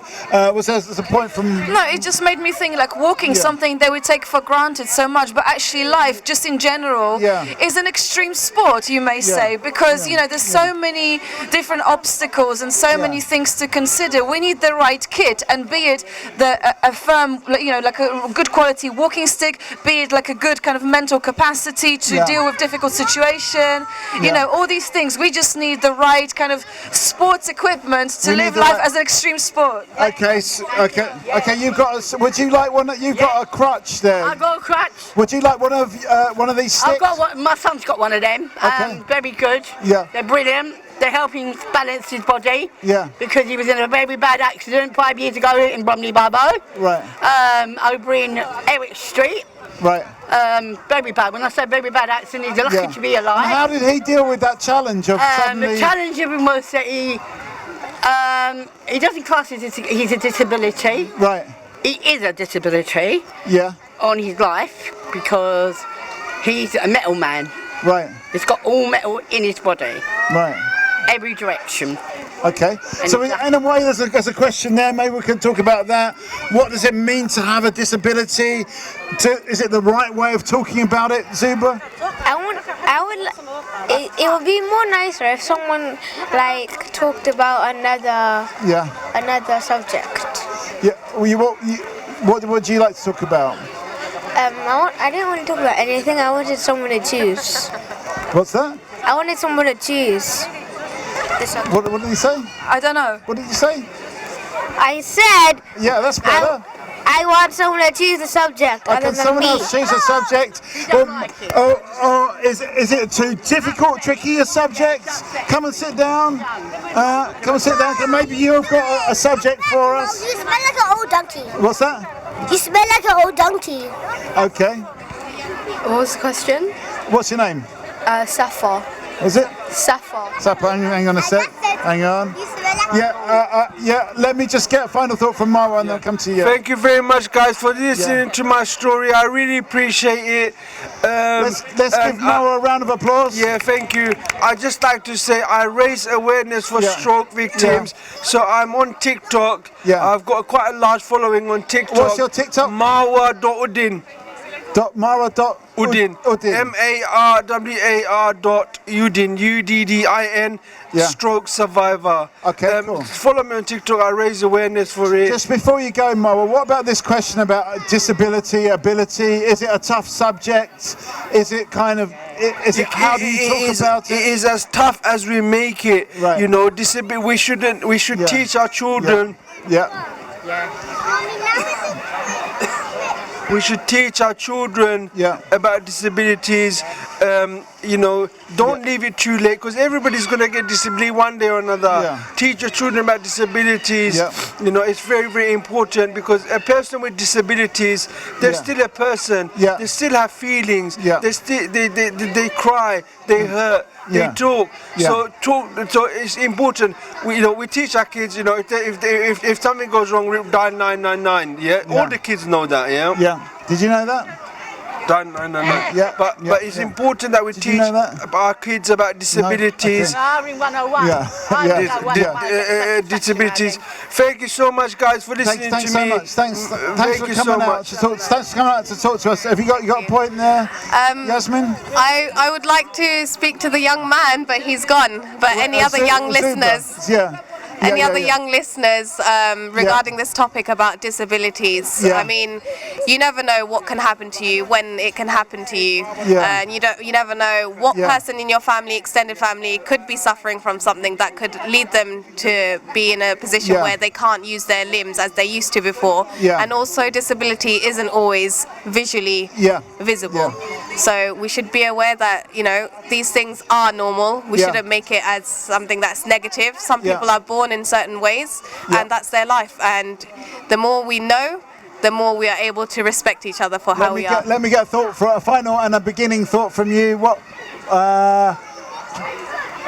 do you know anyone that's disabled? What do you think about disability? My little brother's autistic. Right, okay. Yeah. And how do people respond to that? Are they okay with that? Do they understand it? Not a lot of people know about it. They're a little bit aware, but sometimes they treat him a bit differently, and obviously as his big sister I always try to help him and protect him, because some people, they're not really understanding. So, Okay, well, that's a really good point. Thanks for that. What's your name again? Sappho. What's it? Sappho. Sappho. Okay, so that's a really good point. I mean, stay if you want to, but we're talking about disabilities. We're talking about how do we kind of relate to people with disabilities. We've got a new face over there. Tell us your name. Rahima. Rahima. And who have we got over here? Jacob. And? Marwa. What's it? Marwa. Marwa. And we've got Margot and Mikey, and we've got Yasmin. And what's your name? Ayub. And we can go in any direction we want to go. But at the moment we're talking about disabilities. Are we kind of happy and comfortable with talking about disabilities, with helping people with disabilities? Sometimes we don't see when someone's got a disability, but they might have one. So these are some of the questions. Any views on this, on this side? I mean, you know, funnily enough, disability is a subject that came up last time we were here during the summer. That was last year. And it was a young person, probably someone like your age, who said, what about children who have got disabilities? And they themselves, that child who said it, they didn't have a disability, but it just made me think that, you know, raising awareness about these different subjects really helps people to create compassion and understanding each other's journeys. And I think this event here actually helps. I kind of wondered whether people kind of met new people today. Do you feel like you got to know other people's stories or anything that you can relate to or not? I just wonder because we've just been on Talkaoke, but I just don't quite know what else was happening. That's a good way to sort of spread it out in a way. It's do we find out about these things? I mean, obviously here we've got the table and we find out all kinds of stories, so it's nice. But have you met anybody new here at the thing, or do you know everybody already? I feel like you, Yasmin, know everybody. But I'm actually fairly new to the community here, but I have had the honour of getting to know people better, like the man that was here, I've forgotten his name. Because I know his daughter. She used to be friends with my daughter when they were at nursery, and also I came with a friend from my son's nursery. So, and I'm seeing faces that I'm familiar with from being around the community.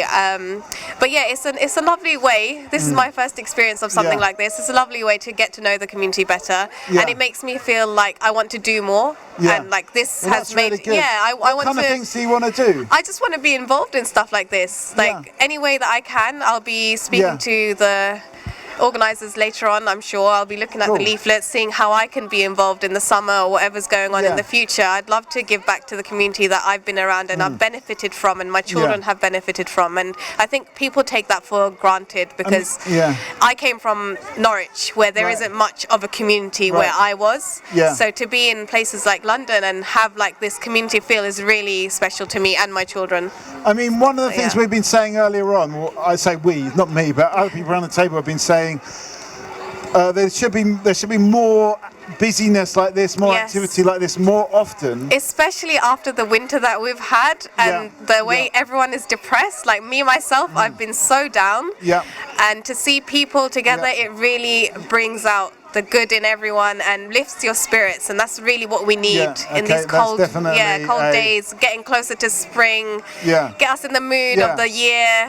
I feel like the year's starting now, even though it's March. We had some sunshine today. We found out what sunshine looked like today. Okay, we've got new faces over here. What's your name? Alana. And? Daniel. Daniel, you've been on before, haven't you? Okay, so we're talking about spring, we're talking about getting to know you, we're talking about activities here, we're talking about that community vibe, doing stuff for the community. Where do we want to take this? Any thoughts? Have you got any thoughts on this? No? Would you like to help the community more? And if so, I think I would do, because I moved here about 10 years ago now, but I really didn't feel like a sense of community. I didn't really know about like what there is out there. And like even like here, this centre, it's only recently I joined the Creative Communities group, and that's really helped to meet other moms, like-minded moms. My kids are all grown up here, but it was hard connecting with people. But I feel like if you come to like events and other activities and seeing other people in these kind of activities, it would help to make more friends and be able to do more in the community. I mean, one of the things we were talking about was the health benefits of community, of having friends, of being part of a community. So it does all add up. Friends, then it makes you feel like you want to go out, you want to do more stuff, you want to get more active. Whereas in the last few years where it's just been the kids and work and home, not really been out as much, where don't really have many people to go out with, and then childcare, that's another issue. Okay, well let's involve these young people over here.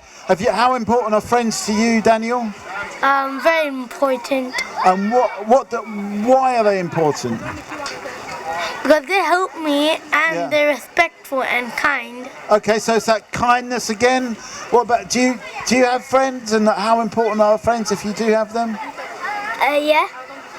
Do you like your friends? Yeah, sure. I have one friend there. Okay. Okay, what's her name? Mara. And what do you think about friends? How important are friends? Very important. Okay. What do friends make you feel? Happy. Happy. Okay, so friends are really important. Have you got any friends? No? Yes? You do? I got up here with... Yes. Okay, I've quite a few friends. Okay, have you got any friends? Yes. What are your friends' names? Thinking about it. Have you got, we'll come back to you on the friends, but okay, so where are we going to go with this conversation? We're talking about friends. Do you have the same friends? Are you going to be friends for life, do you think? Yes. Thinking about it? Yeah, yes, okay. And how is that friendship going to develop? Is it different having a friend? How old are you? 6. How old are you? 6. Is it different having a friend at the age of 6 than, say, the age of your mum? Or is it the same? Same. Same, okay. Do you think it's the same? Do you think it's different? I had a friend when I was 6. We moved cities and we are no longer friends. Oh, no. But that's okay because life changes. Okay. Not the sound. So, I mean, sometimes you don't always get to keep the friends. Because And it's not a bad thing. That's what I want young people to understand. It's not a bad thing. It's a journey in a way. And people are in your life for a limited time, and that can be a good time, and you can continue with your memories and speak about them 24 years later, like I have just done now. Okay, so can maybe just give a big shout out to your friend when you were 6? Say I don't know if she'll remember me, but her name was Jessica. Okay, Jessica, big shout out to Jessica. We're going to give a shout out to Jessica from way back in the day. Let's get your name. What's your name? My name is Mohammed Zahid Ahmed. Mohammed, welcome. Well, at the moment we're talking about friends. How important are friends?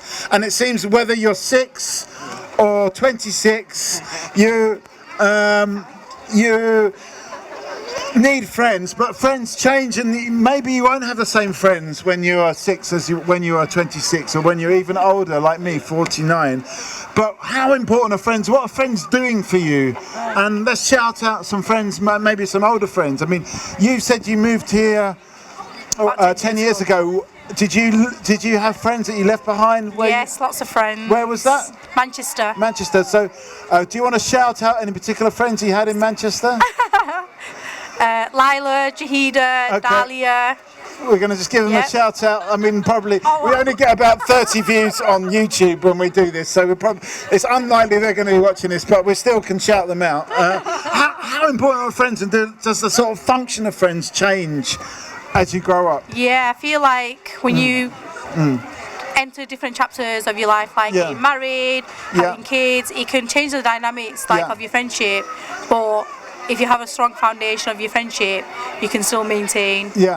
Or you'll just be different hobbies. Okay. And all the kids. Okay, so you're doing different stuff when you're older, maybe. Okay, Mohammed, have you got friends? Yeah, I got friends. Yeah, I mean, how important are your friends? Do you want to? Friend is very important for this everyone. Yeah, for everybody. Yes, everybody. I mean, does everybody have friends? I mean, what about are there people that don't have friends? What about those people that don't have friends? I have friends for everyone. Yeah, there is a friend out there for everybody. Come and sit down. We're talking about friendship at the moment. What's that? Are you recording? Yeah, we are recording. But if you sit there, then you won't be on camera. You'll be kind of. We'll just get the back of you if that's okay. So we're talking about friends. We're talking about how important are friends. We're talking about the function of friends. I've got a friend over here. Are you that maybe could take over from my job? Because I've been talking for hours and hours. Unfortunately, you're going to go. Okay, yes. Give us a final thought, the both of you. So, what do you think about friends? You like your friends? Do you like your friends? Yeah. Have you got a best friend? Who's your best friend? Give her a shout out. Padmani. Okay,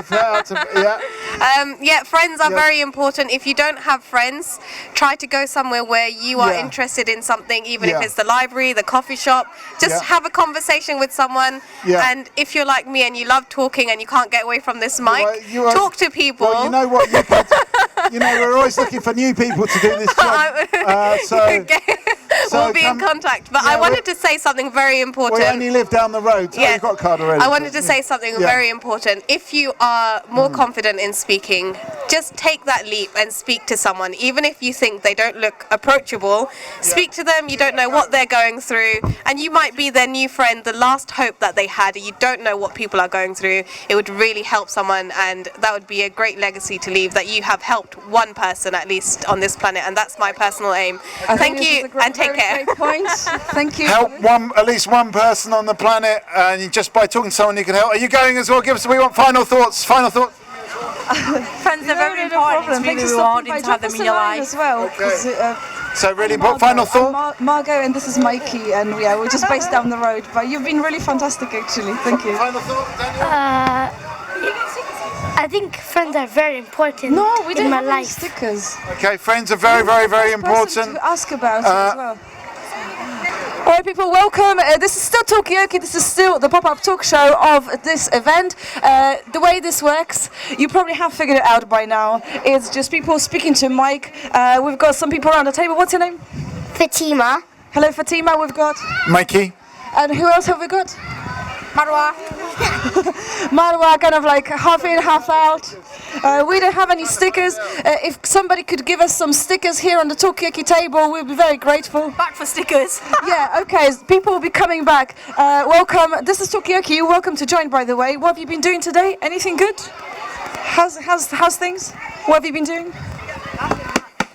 Not much. It doesn't mean that there's nothing here that kind of interests you. Okay, tell us about it. Did you win? I stopped. Okay. Oh, we've got some stickers. Thank you very much. Ground Control has heard us. So if you'd like to come and earn your sticker, we have some stickers here. All you have to do is to come and chat on this mic. And you look like you're collecting stickers. No. But, okay, well, what is your daughter getting involved in today? Can you tell us on the mic? Oh, don't worry. Just stand on this side. So the camera will just catch the back of your head. You'll be completely anonymous. What do you want me to tell you? What have you been doing today? What's happening today in this centre? Well, they're exploring everything that in regards to health and well-being. So my daughter's gone into the food, to kind of explore the food area, the face painting. Now she's here planting, being a farmer. So it's great, different experiences for her. Are you getting any tips from her? Any inspirations, or is it more like for kids? Because you've got like for kids. I'm here just to supervise and make sure she's okay. Can I just ask? One of the things we were talking about earlier on was about how hard it is for parents, especially when kids are wanting the PlayStation, they're wanting the iPad, all that stuff. But also the alternatives require much more effort, like doing activities and stuff like that. Is it kind of a bit too tough and tiring to be a parent? On a strike day, yes, because you've got to juggle your work and your, what do you call it, their entertainment as well. And like you stated, it's very difficult to get them off those electronic devices, whether it be screen time, PlayStation or anything. But they need this kind of outdoor activity. They need alternatives. Back in our days, it was safer to play on the streets. It's no longer safe to play on the streets or in the parks or anything like that. So to be in a closed environment, for them to meet other kids and explore, is great. We want a kid's point of view now. Actually, this is a really good point about safety on the streets. I mean, it's not what it used to be. Do you feel safe on the streets? Do you go play on the streets? Thank you for your point. I don't really go play on the streets, but I do go. But I do go with my parents to the park where we are right now. So I do. But I sometimes do play in the streets, where in the garage with other kids who play football. Okay, so you play on the streets sometimes, but mostly it's with other kids and it's football. What about other people? Do you feel safe on the streets? Do you go out and play on the streets? I sometimes play football.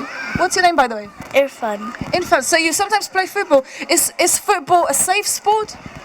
Not that much. You can get hit by the ball sometimes. Okay, so it is a little bit dangerous, but maybe that's okay. You're becoming more resilient that way.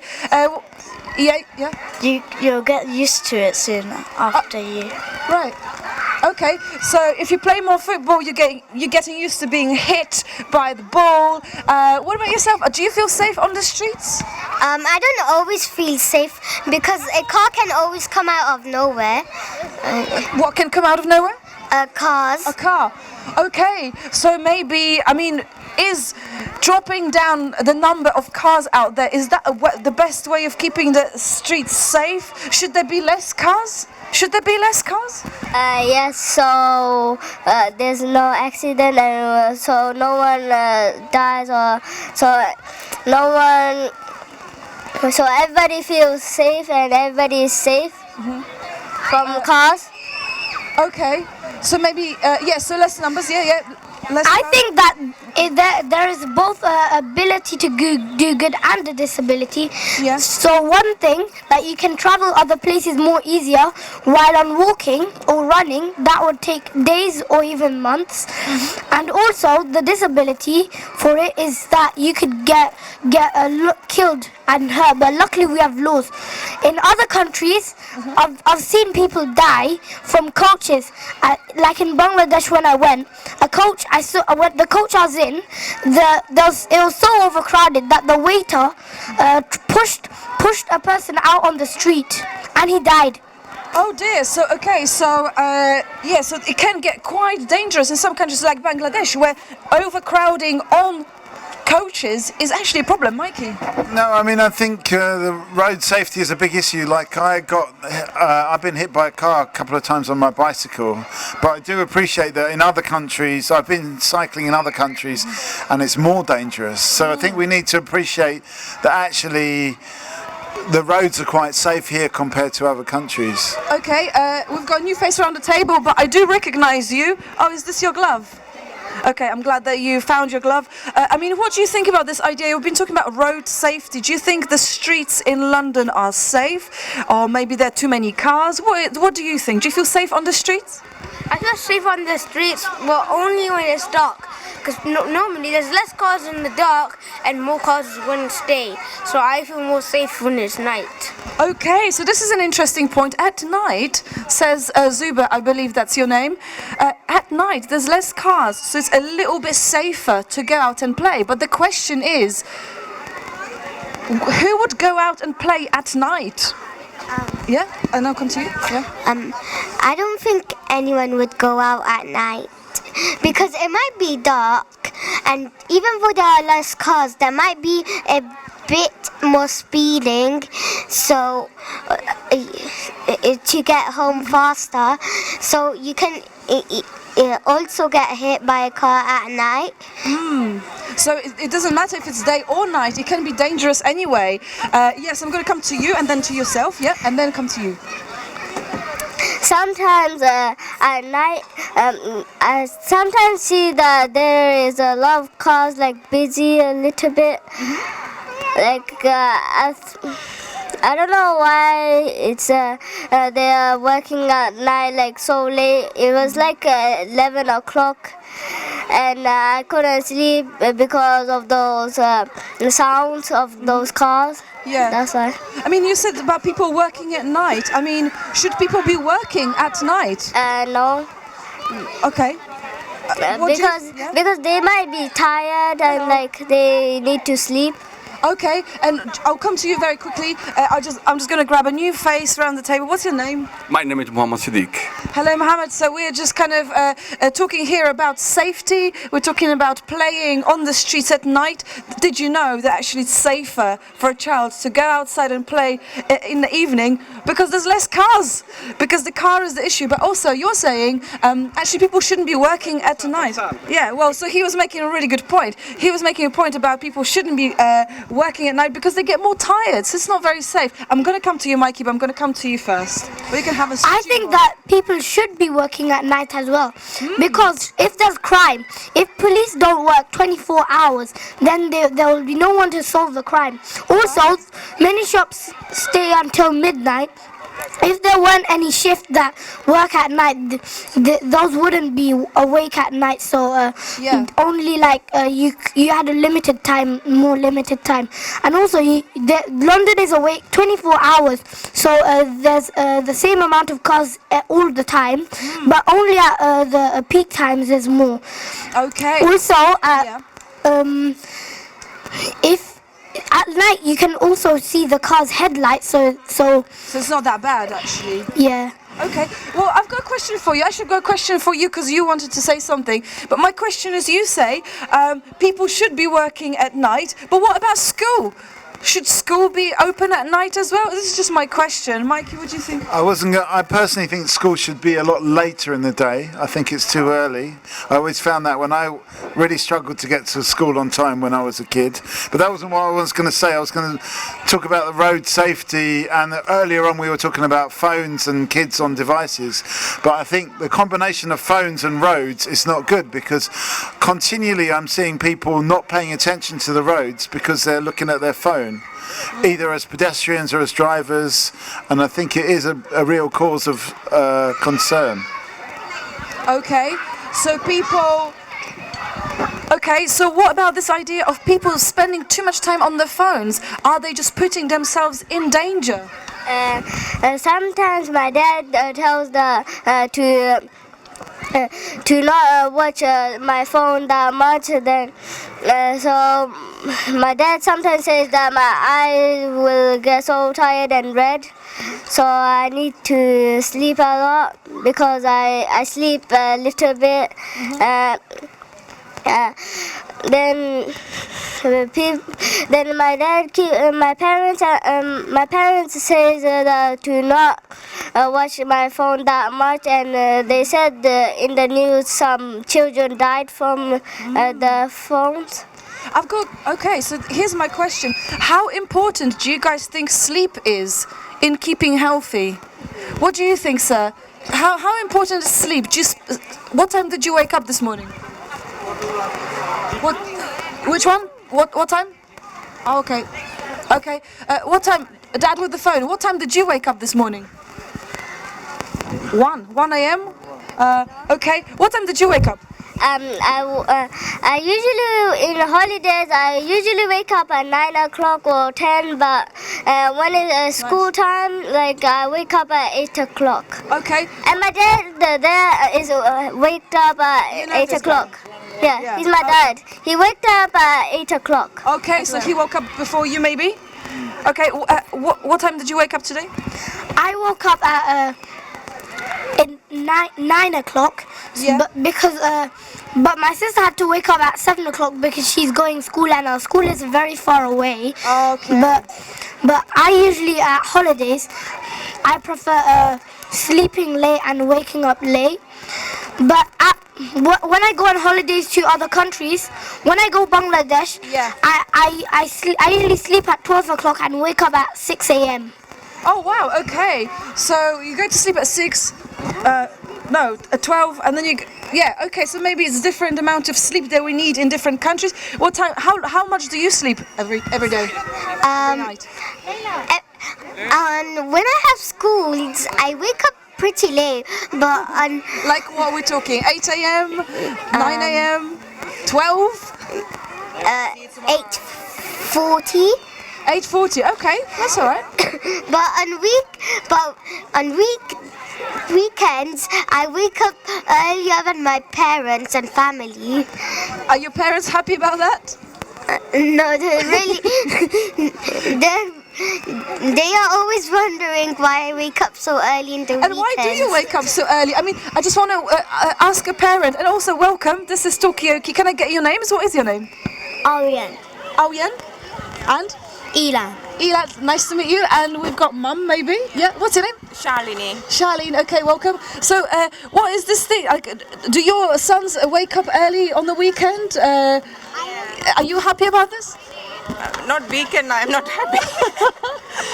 Why do you wake up so early on the weekend? Can you just like have a lie in? I wake up in 7. 7? Yeah, I wake up. Yeah, no. They wake up 6 o'clock as well. Okay, your mum knows. She's got the grab a seat, rest your legs. You can maybe even have a little nap right now because we'll just keep them occupied in a conversation. What time do you normally wake up? At 7. At 7. Why do you wake up so early? Do you wake up and go like, right, I'm ready to do this, or you just wake up because you just can't sleep anymore? Mikey, why do you wake up? I mean, I wake up very, very late. I'm a great believer in sleep, and one of the reasons I do this job is actually you can sleep a lot and wake up late. But when I was a kid, I used to wake up really, really early because I was so excited about life. And I just wanted to get on with doing stuff, not just sleeping. Okay, I mean, have we just, as grown-ups, do you think grown-ups forgot how to be excited about life? Are you more excited about your life than your parents? Are your parents excited about life? I think, yeah, my mom, she loves watching Hindi movies and news, and she loves trying lots of new things. Mm-hmm. So watching films that can keep you excited about life. What about you? Do you feel like you're excited about life? What excites you in life? You know what, like the sweets. I love sweets and chocolates. Like I love it so much. It's so sweet, and that's one of my favorite foods, and that's why I'm very excited about life, so I can eat those sweets. And I think I'm more excited than my parents because my parents sometimes like not happy about work like that. But I'm sometimes excited about school, so I can play with my friends. Okay, so it's not too bad. Like, I mean, you are excited about sweets. Are you excited about vegetables? Not so much. Half. Yeah, I like vegetable. I sometimes eat them. They are yummy as well. Like, I love broccoli. Broccoli. Okay. So here's my question to people, and welcome. What's your name? Hi. Kajal. Kajal, welcome. I'm Marga, and this is Talkaoke. I mean, has anybody ever woke up in the morning thinking, I love broccoli so much that I want to just like wake up right now and eat broccoli?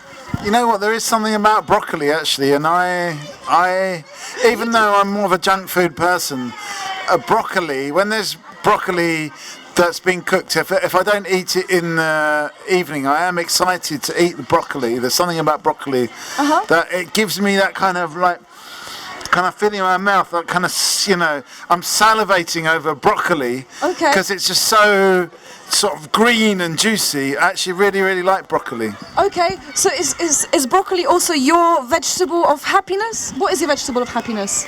Yeah, any kind of vegetables? Yeah, Not anything? Any kind of vegetables. So, yeah.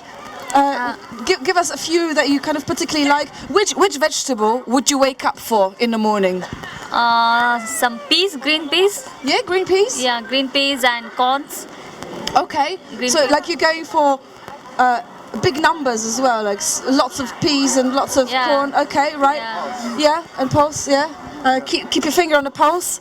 Okay, what about yourselves? I mean, like, what gets you up in the morning? Are you excited about life? And we've got a new Batman around the table. Is Batman, is that your real name? My name is Risha. Risha, okay. I was just misled by this Batman face paint that you have. I thought that was your name. But are you excited about life? Yeah? What aspects of life? Are you excited about broccoli? What are you excited about? A fish. Fish. Any fish or any particular fish? Particular. Salmon? Salmon. Yeah. And what is it about a fish that you're so excited about? Is it about having it as a pet? Is it about swimming with it in the river? Is it about eating it? What is it? Eating it. Eating salmon? Okay, broccoli, eating peas and pulses, yeah. Yeah, what are you excited about? I'm excited always about school because I love learning and I also go to another school after my first school, but it happens but the other school happens at night and sometimes it can get tiring. Okay, what is the school that happens at night?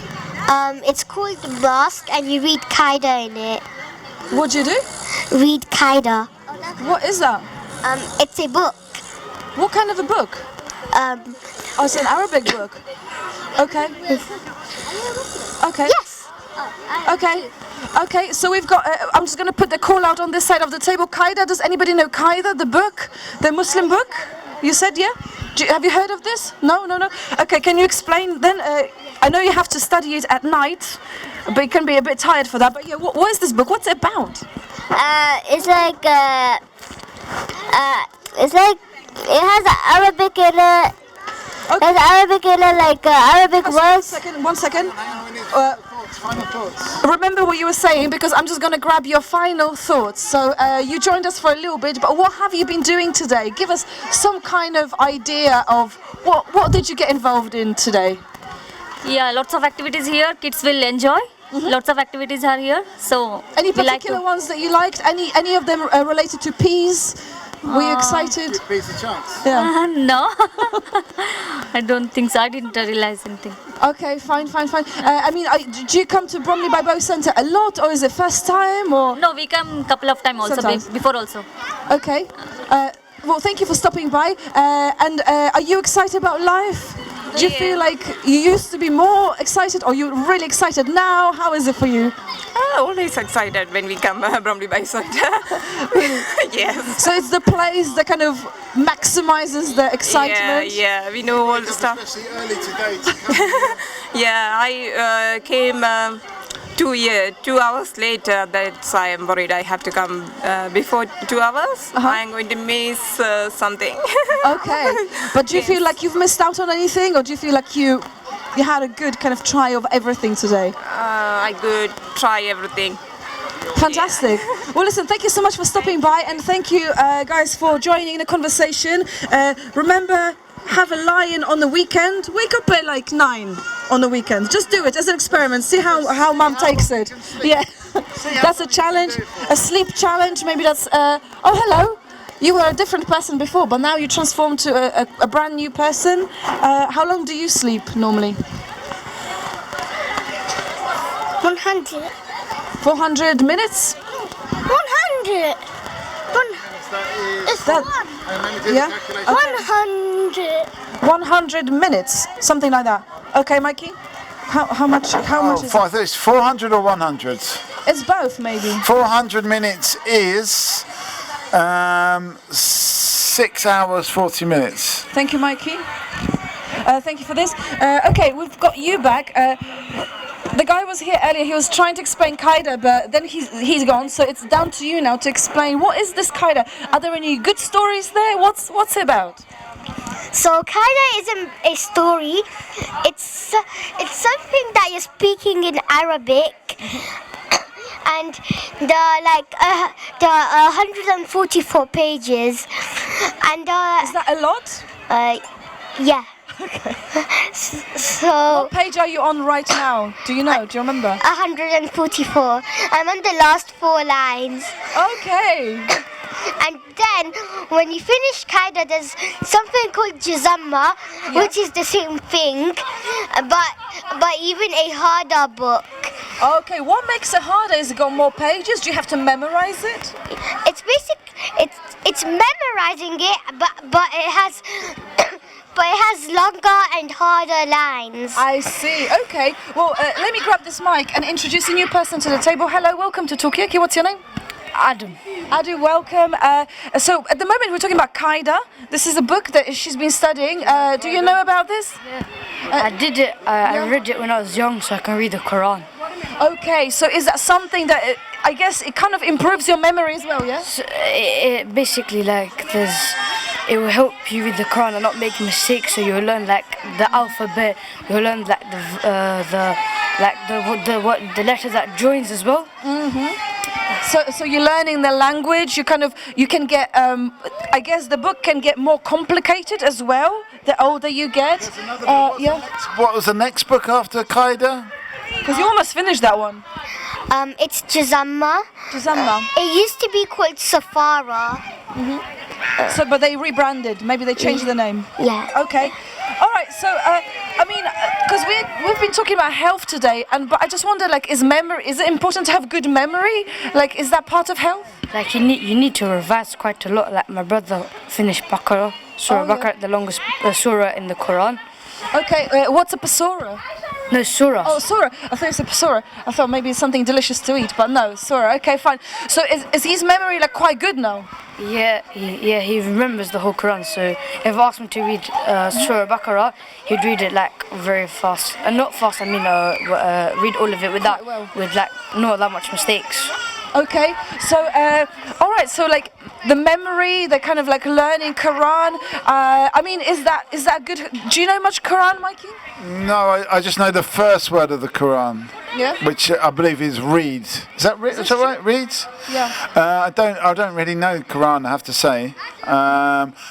It's something we talk. So maybe we do talk about it every now and then. So we should probably know more about it. But if do you know anything about Quran, and what would be the first thing to teach? For us to learn, apart from that first word that I know. I don't know if you know it, but what would be the next thing to learn? Mm-hmm. So like normally how I did it, I read the whole Jazamma. Yeah. So some people, they either read the whole Quran from Surah Baqarah to Nas, or like the first one to the last one, or they either read the first the Juz 30, the first chapter of the Quran, and then they read the rest. Because if you forget the 30th Juzamma, pray and read, because they're the ones that are really easy, and if you know them from young age, you'll know them for quite a long time. Okay, so maybe also part of remembering, be it Quran or anything else, is like if you start early, in an earlier age, then you can just keep that knowledge in your mind for longer. Hello and welcome to Talkaoke, welcome back. At the moment we're talking about Quran, we're talking about memory, we're talking about what else, if somebody doesn't know Quran very well, what are the things that they should really know about? We know from the first word, we know the first chapter, that's a good one as well. I mean, do you guys know much about Quran? Yeah, I really know much about Quran. I think you should memorize a lot about the surah if you don't know about it a lot. Okay, and what is so what would you say to somebody who doesn't know anything about Quran? What is kind of the main thing? Because we understand from yourself that there are different books, there are different kind of levels, you can get better, you can memorize the whole book like your brother did, but what are the kind of main messages? What are these stories about? Are there any particular interesting ones that you like? Yeah, there's some stories about there's a surah called The Pen. The Pen? The Pen. It's like... Yeah. And I'm reading it right now in my reading. And my memorizing, it's like a very long surah to me. So I think I should memorize it at home a lot. So it's like learning at school as well as at home. You have to keep on practicing. But come and join us. I mean, what is do you have favorite bits of Quran that you think guys, if you don't know Quran, you should just know one thing and this is it? And what's your name, by the way? Hi, Mo. Hey, Mo. I mean, sorry, that's fine. Maybe different people have different bits or parts, shall we say, of the Quran. So I don't know what the main reason for this is, just the background. Yeah, sure. We were just finding out. You were saying. What were you saying? Remind me. So this is a fact about the Quran. So how the Bible is in many different languages, the Quran has never changed. Okay. So this is a new subject on the table, but it all started with you letting us know that in the evenings you are learning Qaida, but you almost finish it now. So you can move on to 4 more, and then after that you can move on to the next one. You can memorize the whole Quran like your brother did. There's a really interesting story about the pen, which is something that you are memorizing right now. You kind of like reading it. So this is kind of how it came to Mike. He just knows the first word of the Quran, which we believe is read. It's read. Apparently it's correct. Yeah. First word. No, I don't think so. I think it was. No, I don't really remember, but I don't think it is. Because the first word is. No, I don't know There's something. I don't know the. It is.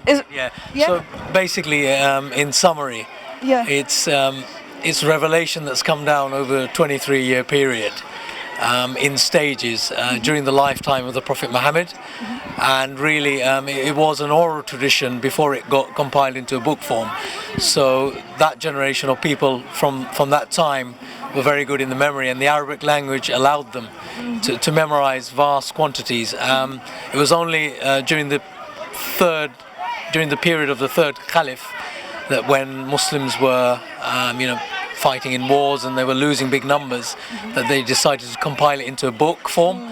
Prior to that, some of it was in parchments, in palm tree, in sort of written in that form, really, before it was compiled into a book. So it's really pretty much an oral tradition, and really it touches on past generations, historical events, the things about the seen world and the things about the unseen world, really, both in terms of history and what's to come in the future. So it's quite... So there's a lot that's been captured, but previously as oral history, as a kind of word of mouth kind of thing, but then people started writing it down. But how did people, this is Talkaoke, by the way, it's just a pop-up talk show. We've got some stickers. If you come and chat to us, speak on the mic. Right now we're talking about Quran, actually, and just finding out what people know about Quran and what is worth knowing. We got like a really quick abridged version of how Quran ended up being written down, and here there are a few questions on the table. For instance, how did people back in the day manage to to memorize all this? Was their diet different? Were they, I mean, you know, how do people get good memory? Well, I mean, I think it's interesting how, you know, one of the things we've learnt today is how all these different things are related. Because, you know, there's a health thing today, but one of the things we learned was about fasting. And I think it's really interesting for me as a non-Muslim to learn all these things, because actually we heard that fasting can be really good for your body, but it's also a spiritual thing that makes you think about other people. But that also relates to health, because thinking about other people and being kind to other people is actually good for your own health, because health is not just one person, it's a community. Okay, so health is a whole community. I mean, is there anything about health in Quran? Is there anything about community in Quran? I mean, what is the kind of your best part of Quran that you want to kind of just put out there? The best part of the Quran is that it shows our in the daily life, you know. Yes, in our daily life, not for the, you know, the just in one thing, is impact in the daily activities, is impact, you know. Or if we, you know, these impact will come in our daily life, so it is very good how we perform the daily living thing, you know, how our relationship, our, you know, as a parents, as a wife and husband, as a neighbors, you know, and how our, you know, daily, you know, the talk to the other person, not very rudely, you know. Yes, in very good manners, you know, the importance of the manners, you know. Yeah. So Quran is actually quite good with just like kind of sharing with people how to kind of do things on daily basis, kind of, and how to be a better person, really, a better parent, a better husband and wife, and that kind of stuff. And you know, you see, and this is all. Can you give us your final thoughts? Because I think you're going now, Mo. I absolutely understand. Is there anything? I mean, is there a link between health and Quran? Absolutely, yeah, there is. So, what is it? So all the teachings that come in the Quran is really prescribed for the well-being of the human being, really. I mean, it's centered around, you know, spiritual well-being, but also physical well-being. So the idea of looking after yourself, the idea of cleanliness, the idea of even down to how, you know, food should be consumed, and there's two parts to really to be said. So one part is obviously the Quran itself, which is literally the word of God, which has come down from the heavens through the angel Gabriel to Muhammad. But then also the practical side is the life and teachings of the Prophet Muhammad, which is the practical side that supplements the Quran. She was talking really about, maybe. That's right, yeah. So the emphasis on the individual, on the community, and really the well-being of society. So it's really interesting read. It's a sticker for you, but you can actually pass it on to someone. No, but I really appreciate it, and thank you so much for stopping by and throwing so much into this table. Meanwhile, we've got some new people. We've got a new person around the table. Welcome. I know, but I was on the outside, so I'm gonna ask your name again. What's your name? Fatima. Hey, Fatima. We've got Rafak. Fatima. Fatima. Rafak. Yeah. Game. So his name is actually Rafi. Okay, but today you're Rafak. Okay, can I? Yeah, go on. Oh. You were doing sound effects earlier, I remember. Okay. Oh. Yeah, anyway, I'm just doing a round of names because we've got a new person. Hello, what's your name? I'm Jess, hi. Hi, Jess. Mikey. And I'm Margot, and this is Talkaoke. So, okay, so guys, yes, go on. Wait, weren't he was in here before? Yeah, he was, and then we swapped around. That's why it's just kind of like slightly different. We're like changing things up a little bit. Oh, welcome back. What's been going on today? Can I ask you a question? How did you swap around? It's like... Yeah, well, actually, how did we swap around, Mikey? Because I can't really talk, but it involved some physical kind of activity. Oh, it's just sliding over the table. Let's get a final thought from too late. Did you want? Is it now the time to? Because I think Jess, you wanted to say something. Time. We can say it now and later as well if you want to. Okay, everyone, I'd just like to announce we're going to draw the raffle for the sticker prizes in about 2 minutes. Where? Here. At the time. Oh, I won't. Okay. Okay, so we're going to be drawing the raffle. So come here. Who will be the lucky winner of some amazing prizes on the raffle? So we have got the countdown to the raffle draw happening now. Okay, so come forth, come forth. There will be a raffle prize draw here shortly. This may be the end for Talkaoke. I'm not sure how the raffle works though. How does the raffle work? Okay, so you will have one of these score sheets with a sticker on each section, and then you can enter it if you have your name on it. So you need stickers for each of the sections, and you need your name written on it. Okay, so if you've got your stickers, you need to give them to Jess over there. So to be in the raffle, otherwise, you've got to be in it to win it. If you're not in it, you won't win it.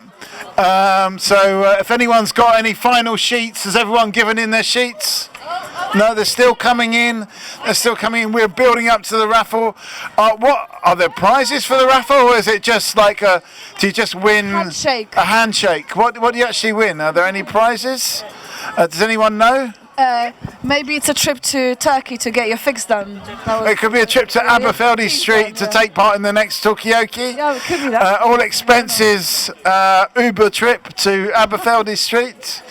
I'm not sure what the prizes are. I'm saying that I don't want to know what the prizes are. So, what are the prizes? Does anybody know? Do you know? Do you know what the prizes are? So, do you know what the prizes are?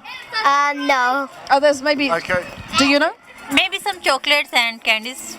Okay, maybe chocolate. Yeah. What is it? It's a surprise. Yeah, it could be a surprise. Yeah. I know. One of the workers said it was something like not that big, not like something like a trip to somewhere, but I know it's like some kind of like prize, like a little prize. Okay, so it's a little prize. It's not a trip. It's not an experience. It's more like a thing. I mean, this is a health event. What would make a good prize? Is it the sweets? Is it a giant onion? What would it be? It might be toys and chocolates. Okay, so health event, but actually chocolate is the best prize. I think it should be a healthy prize, like a potato or a turnip or something like that. A potato would be good, wouldn't it? Okay. Would you like to win a turnip today? No! What would you like to win? I want to win a toy! A toy? What kind of a toy? A plastic turnip or something like that? A electric toy. Okay, electric. Okay, how about electric vegetable toy? No. What would you like to win today?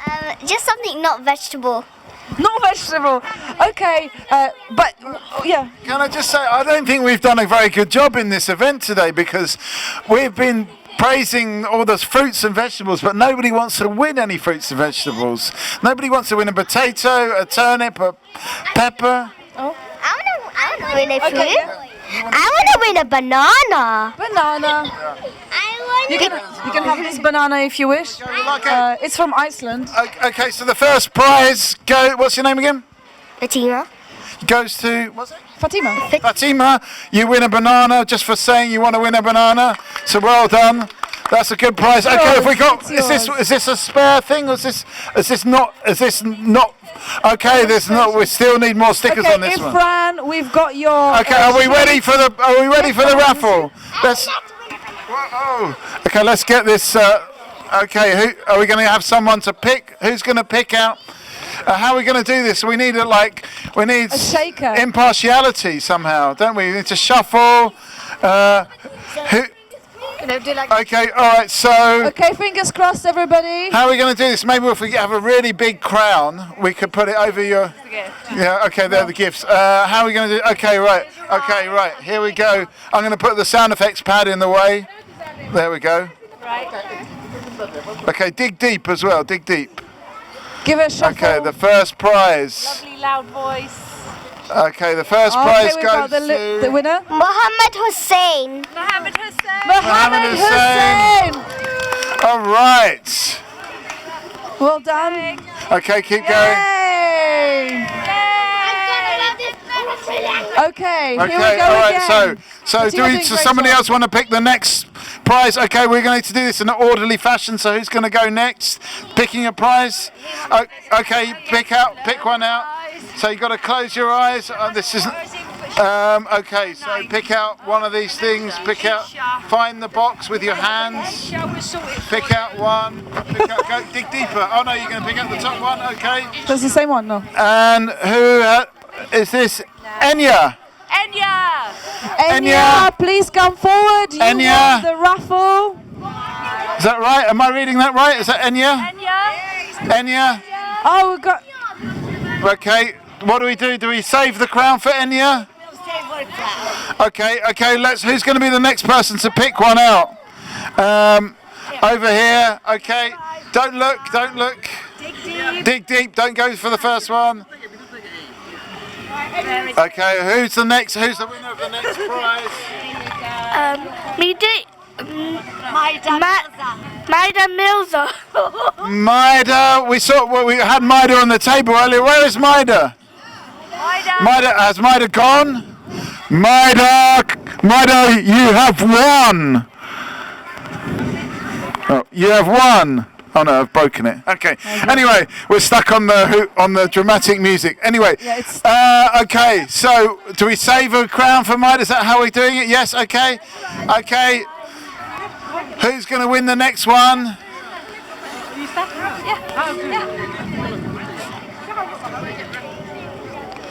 Who will win the... Oops, you just killed it. You just rotated the thing and...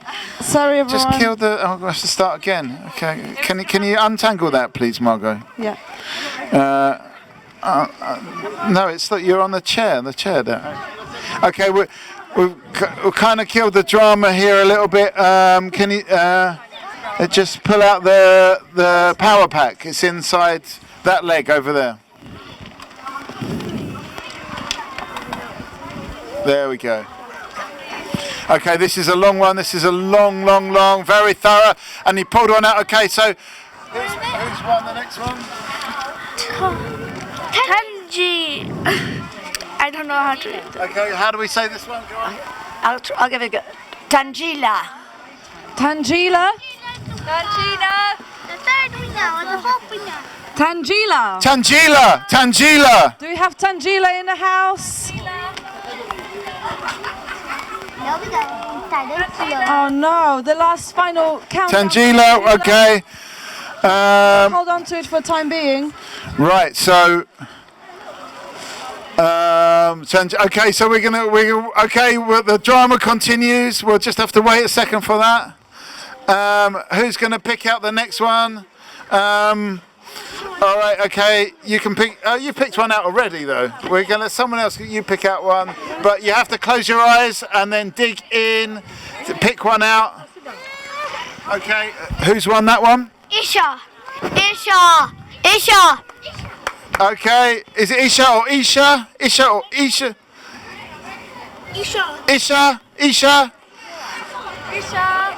Isha. Come and pick up your prize. Isha. Okay, how many more have we got? A lot more. Okay, we keep going with this. Keep going. Okay, who's going to pick out the next one? Okay, close your eyes and pick one out. Yeah. Okay. Okay, we've got another winner. Samir.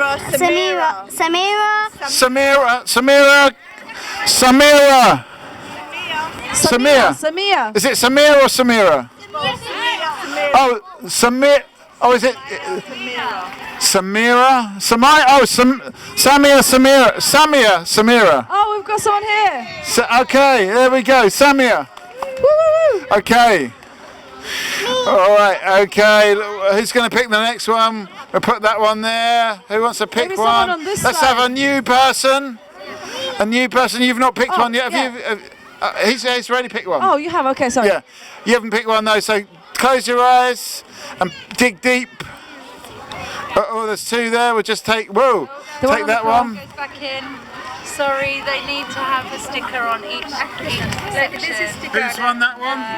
Sorry. Food I already Okay, can you read that? Yes, it's. Oh man. No, I don't know. But there's a phone number. We can ring this number. Okay, we're going to ring the number. It's one. Maida. Maida. Maida. Maida, Maida, come Maida, you've won a crown. Woo! Okay, we carry on. Right, who's going to be next to pick one? Over at the back there, pick one. Oh, I didn't see you there, it's my blind spot. Okay, well, next one. Amir? Amir, please come forward. Come forward, you've won one. Okay. Thank you very much. Are you going to pick one, Zuba? Going to pick one? Close your eyes, and dig deep. Very good. Very secretive. It's very good. Good due process. Okay, who's won this one? What does it say? Can you read that? What was it? Deha was also here on Talkaoke table. Yep. Where is Deha? Okay. Maybe Deha's gone. Uh-oh. Oh no. Okay. All right. So we move on. We move on. Who's going to be the next person to pick one? You've picked one. You haven't picked one over there, have you? Do you want to pick one? No? Too much drama? Okay, over there. A new volunteer, there you go. Yeah. Okay, just give it a shuffle, give it a good shuffle, and close your eyes. Or get your eyes closed for you. That's also fine. Yeah, you're doing a great job. Just pick one, yes. Okay, and now say it on the mic. Amir again. Double entry. I think someone put it. Maybe there's two Amirs. Yeah, there may be two Amirs. Okay, could be Amir. No.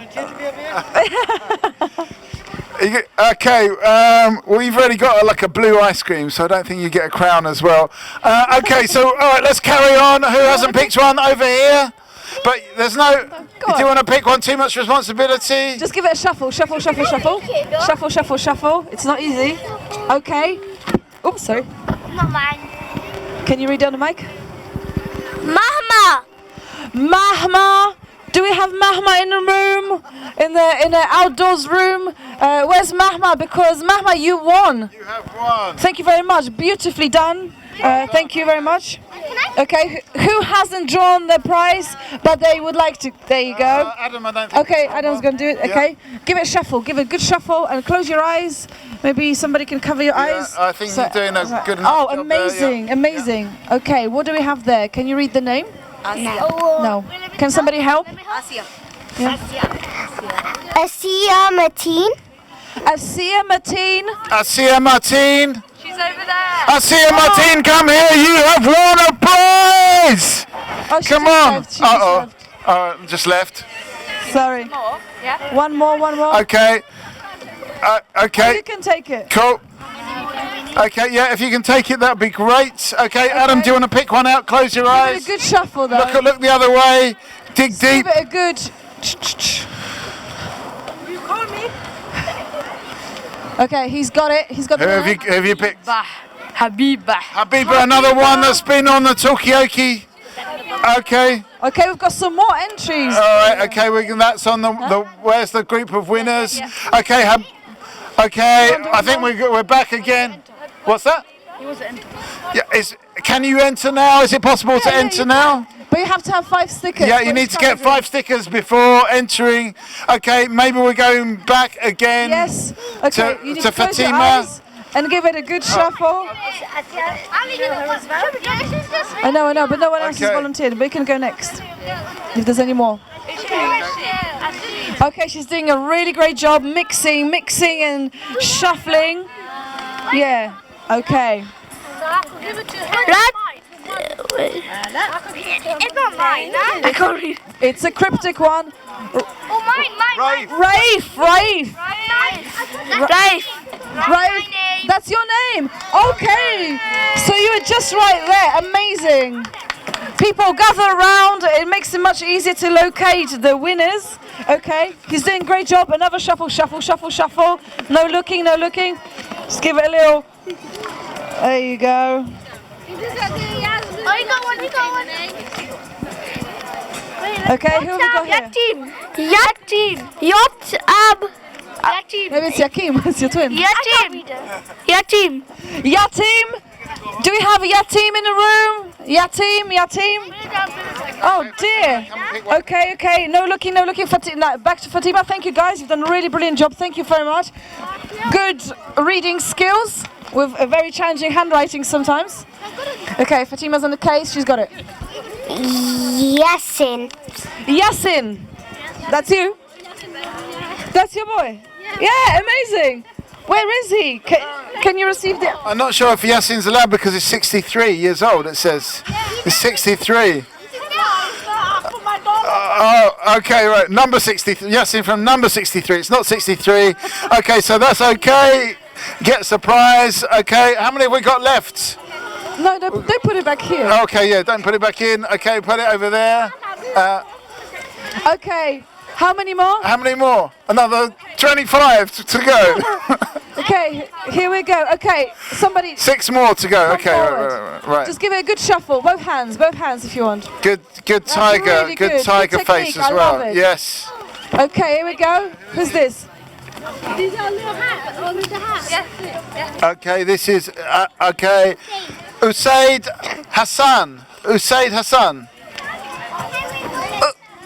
Hassan, come forward. Otherwise your prize may pass you by, but we do hope you'll come here. Can we read out a few and one go? Okay, we're going to do a few at one go. Okay, all right, we're going to do like a... Can I draw one? Maybe you do. Okay, so everybody, we need 5 people to draw all at the same time. Okay? 1, 2, 3, 4, 5. Okay. Come in. But close your eyes, everybody. Oh yeah, of course. One more. 1, 2, 3. Okay. 1 second. We'll just announce on the mic. Hold on. 3 more. Okay. Okay, so let's let's form an orderly queue. Okay, right, let's go through. Okay, let's say the name. Say your name. Okay, have you picked one out, Fatima? Thank you. Have you picked out? Someone gave me one, and it says my name, and the other one is... Okay, so we got Fatima. And Hey, my name's Fatima. The problem is we've got 2 Fatima. What's this one say? This one is Masael. Okay. We've got one. Mine says Ben. Ben, where's Ben?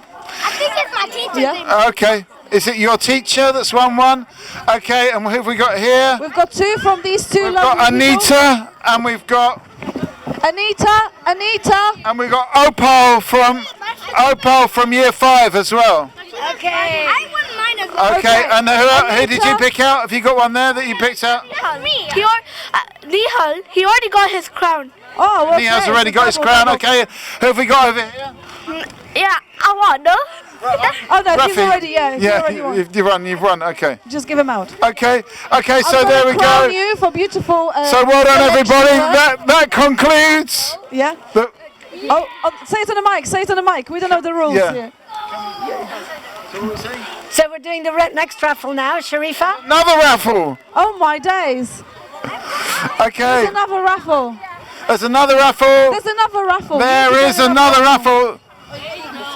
Okay, hello. Hi everyone! Hi! Hello. Energy team in the house! You gotta bring the energy! Okay, we're gonna announce the raffle prizes now. We've got some people in the back with the in the queue, so please do listen out for your numbers. But if you didn't hear it, don't worry, we've got your name and numbers, and we will be contacting you soon. Okay, the first number to win the raffle prize is 68. 68. Whoa! We don't know where I put this. Oh, it's in the hall. It was in the other room. Yeah. Here we go. This is your gift. What's your name? Salma. Salma has won the first raffle prize. Whoa! Okay. Raffle prize number 2 goes to number 65, 65, 65. Come and get your prize. Don't worry, we've got your number. We'll be in touch soon. Okay. Raffle number 3 goes to number 8686. Number 86. If your ticket number is 86, come and get your prize. 86 people. Okay. Is it number? Yeah. Prize number 4 for the raffle goes to 78. 78. 78. Where are you? Come and get these luxurious prizes. Is the final one? Final one. And the final number for this banging prize for the energy team is 87. 87. 87. Surely number 87 is here to pick up their prize. 87. But don't worry, everyone. We don't want you to leave your queue. Your place in the queue. We've got your number. We've got your name. We will be in touch with you soon, and you will get your prize. Thank you for taking one of our raffles and then we got one. What number 7? Hang on a second. Number 78 might be here. Let me come. Let's just check. Yep, 78. Yes, number 78 has just come for her prize. Here we go. Congratulations. Enjoy. Come and find us at the Bromley Bible Centre. We're the Eastern Energy Fit team. We support you with your bills, but we'll also run workshops. So whenever you're ready, you'll find us here. Thank you. Thank you. Thank you very much. There's a bit low energy for energy people, aren't they? No, yeah. Yeah. But anyway, need some sweets. they need some energy. Okay, I think this is pretty much it. So we're going to say goodbye unless anyone's got any final thoughts for today. Any final thoughts around the table? You look like you've got a final thought. So we're going to finish this off. It's been a great session. Any final thoughts from you, Margot? Have you got a final thought? Yeah, just want to say thank you for everything that everyone's done and put so much effort into, everyone's happy and it's just a nice atmosphere. Thank you all so much for everything you've done. Thank you so really much. Appreciate it. Well, thank you for being here. Thank you for getting involved as well. Do you feel healthier and happier after you've been to today's event? I definitely do. Thank you so much. Fantastic. Thank you so much for joining us. Okay, peeps. So enjoy the rest of your afternoon. We've been to People Speak. This was Talkaoke, and have a great day. And thanks to Margot. Great session. We've learned a lot as always, and we will be back. The next Bromley Bible Centre event is going to be happening shortly. We're not 100% sure when it's going to be, but there's definitely going to be one in the summer because we will be there.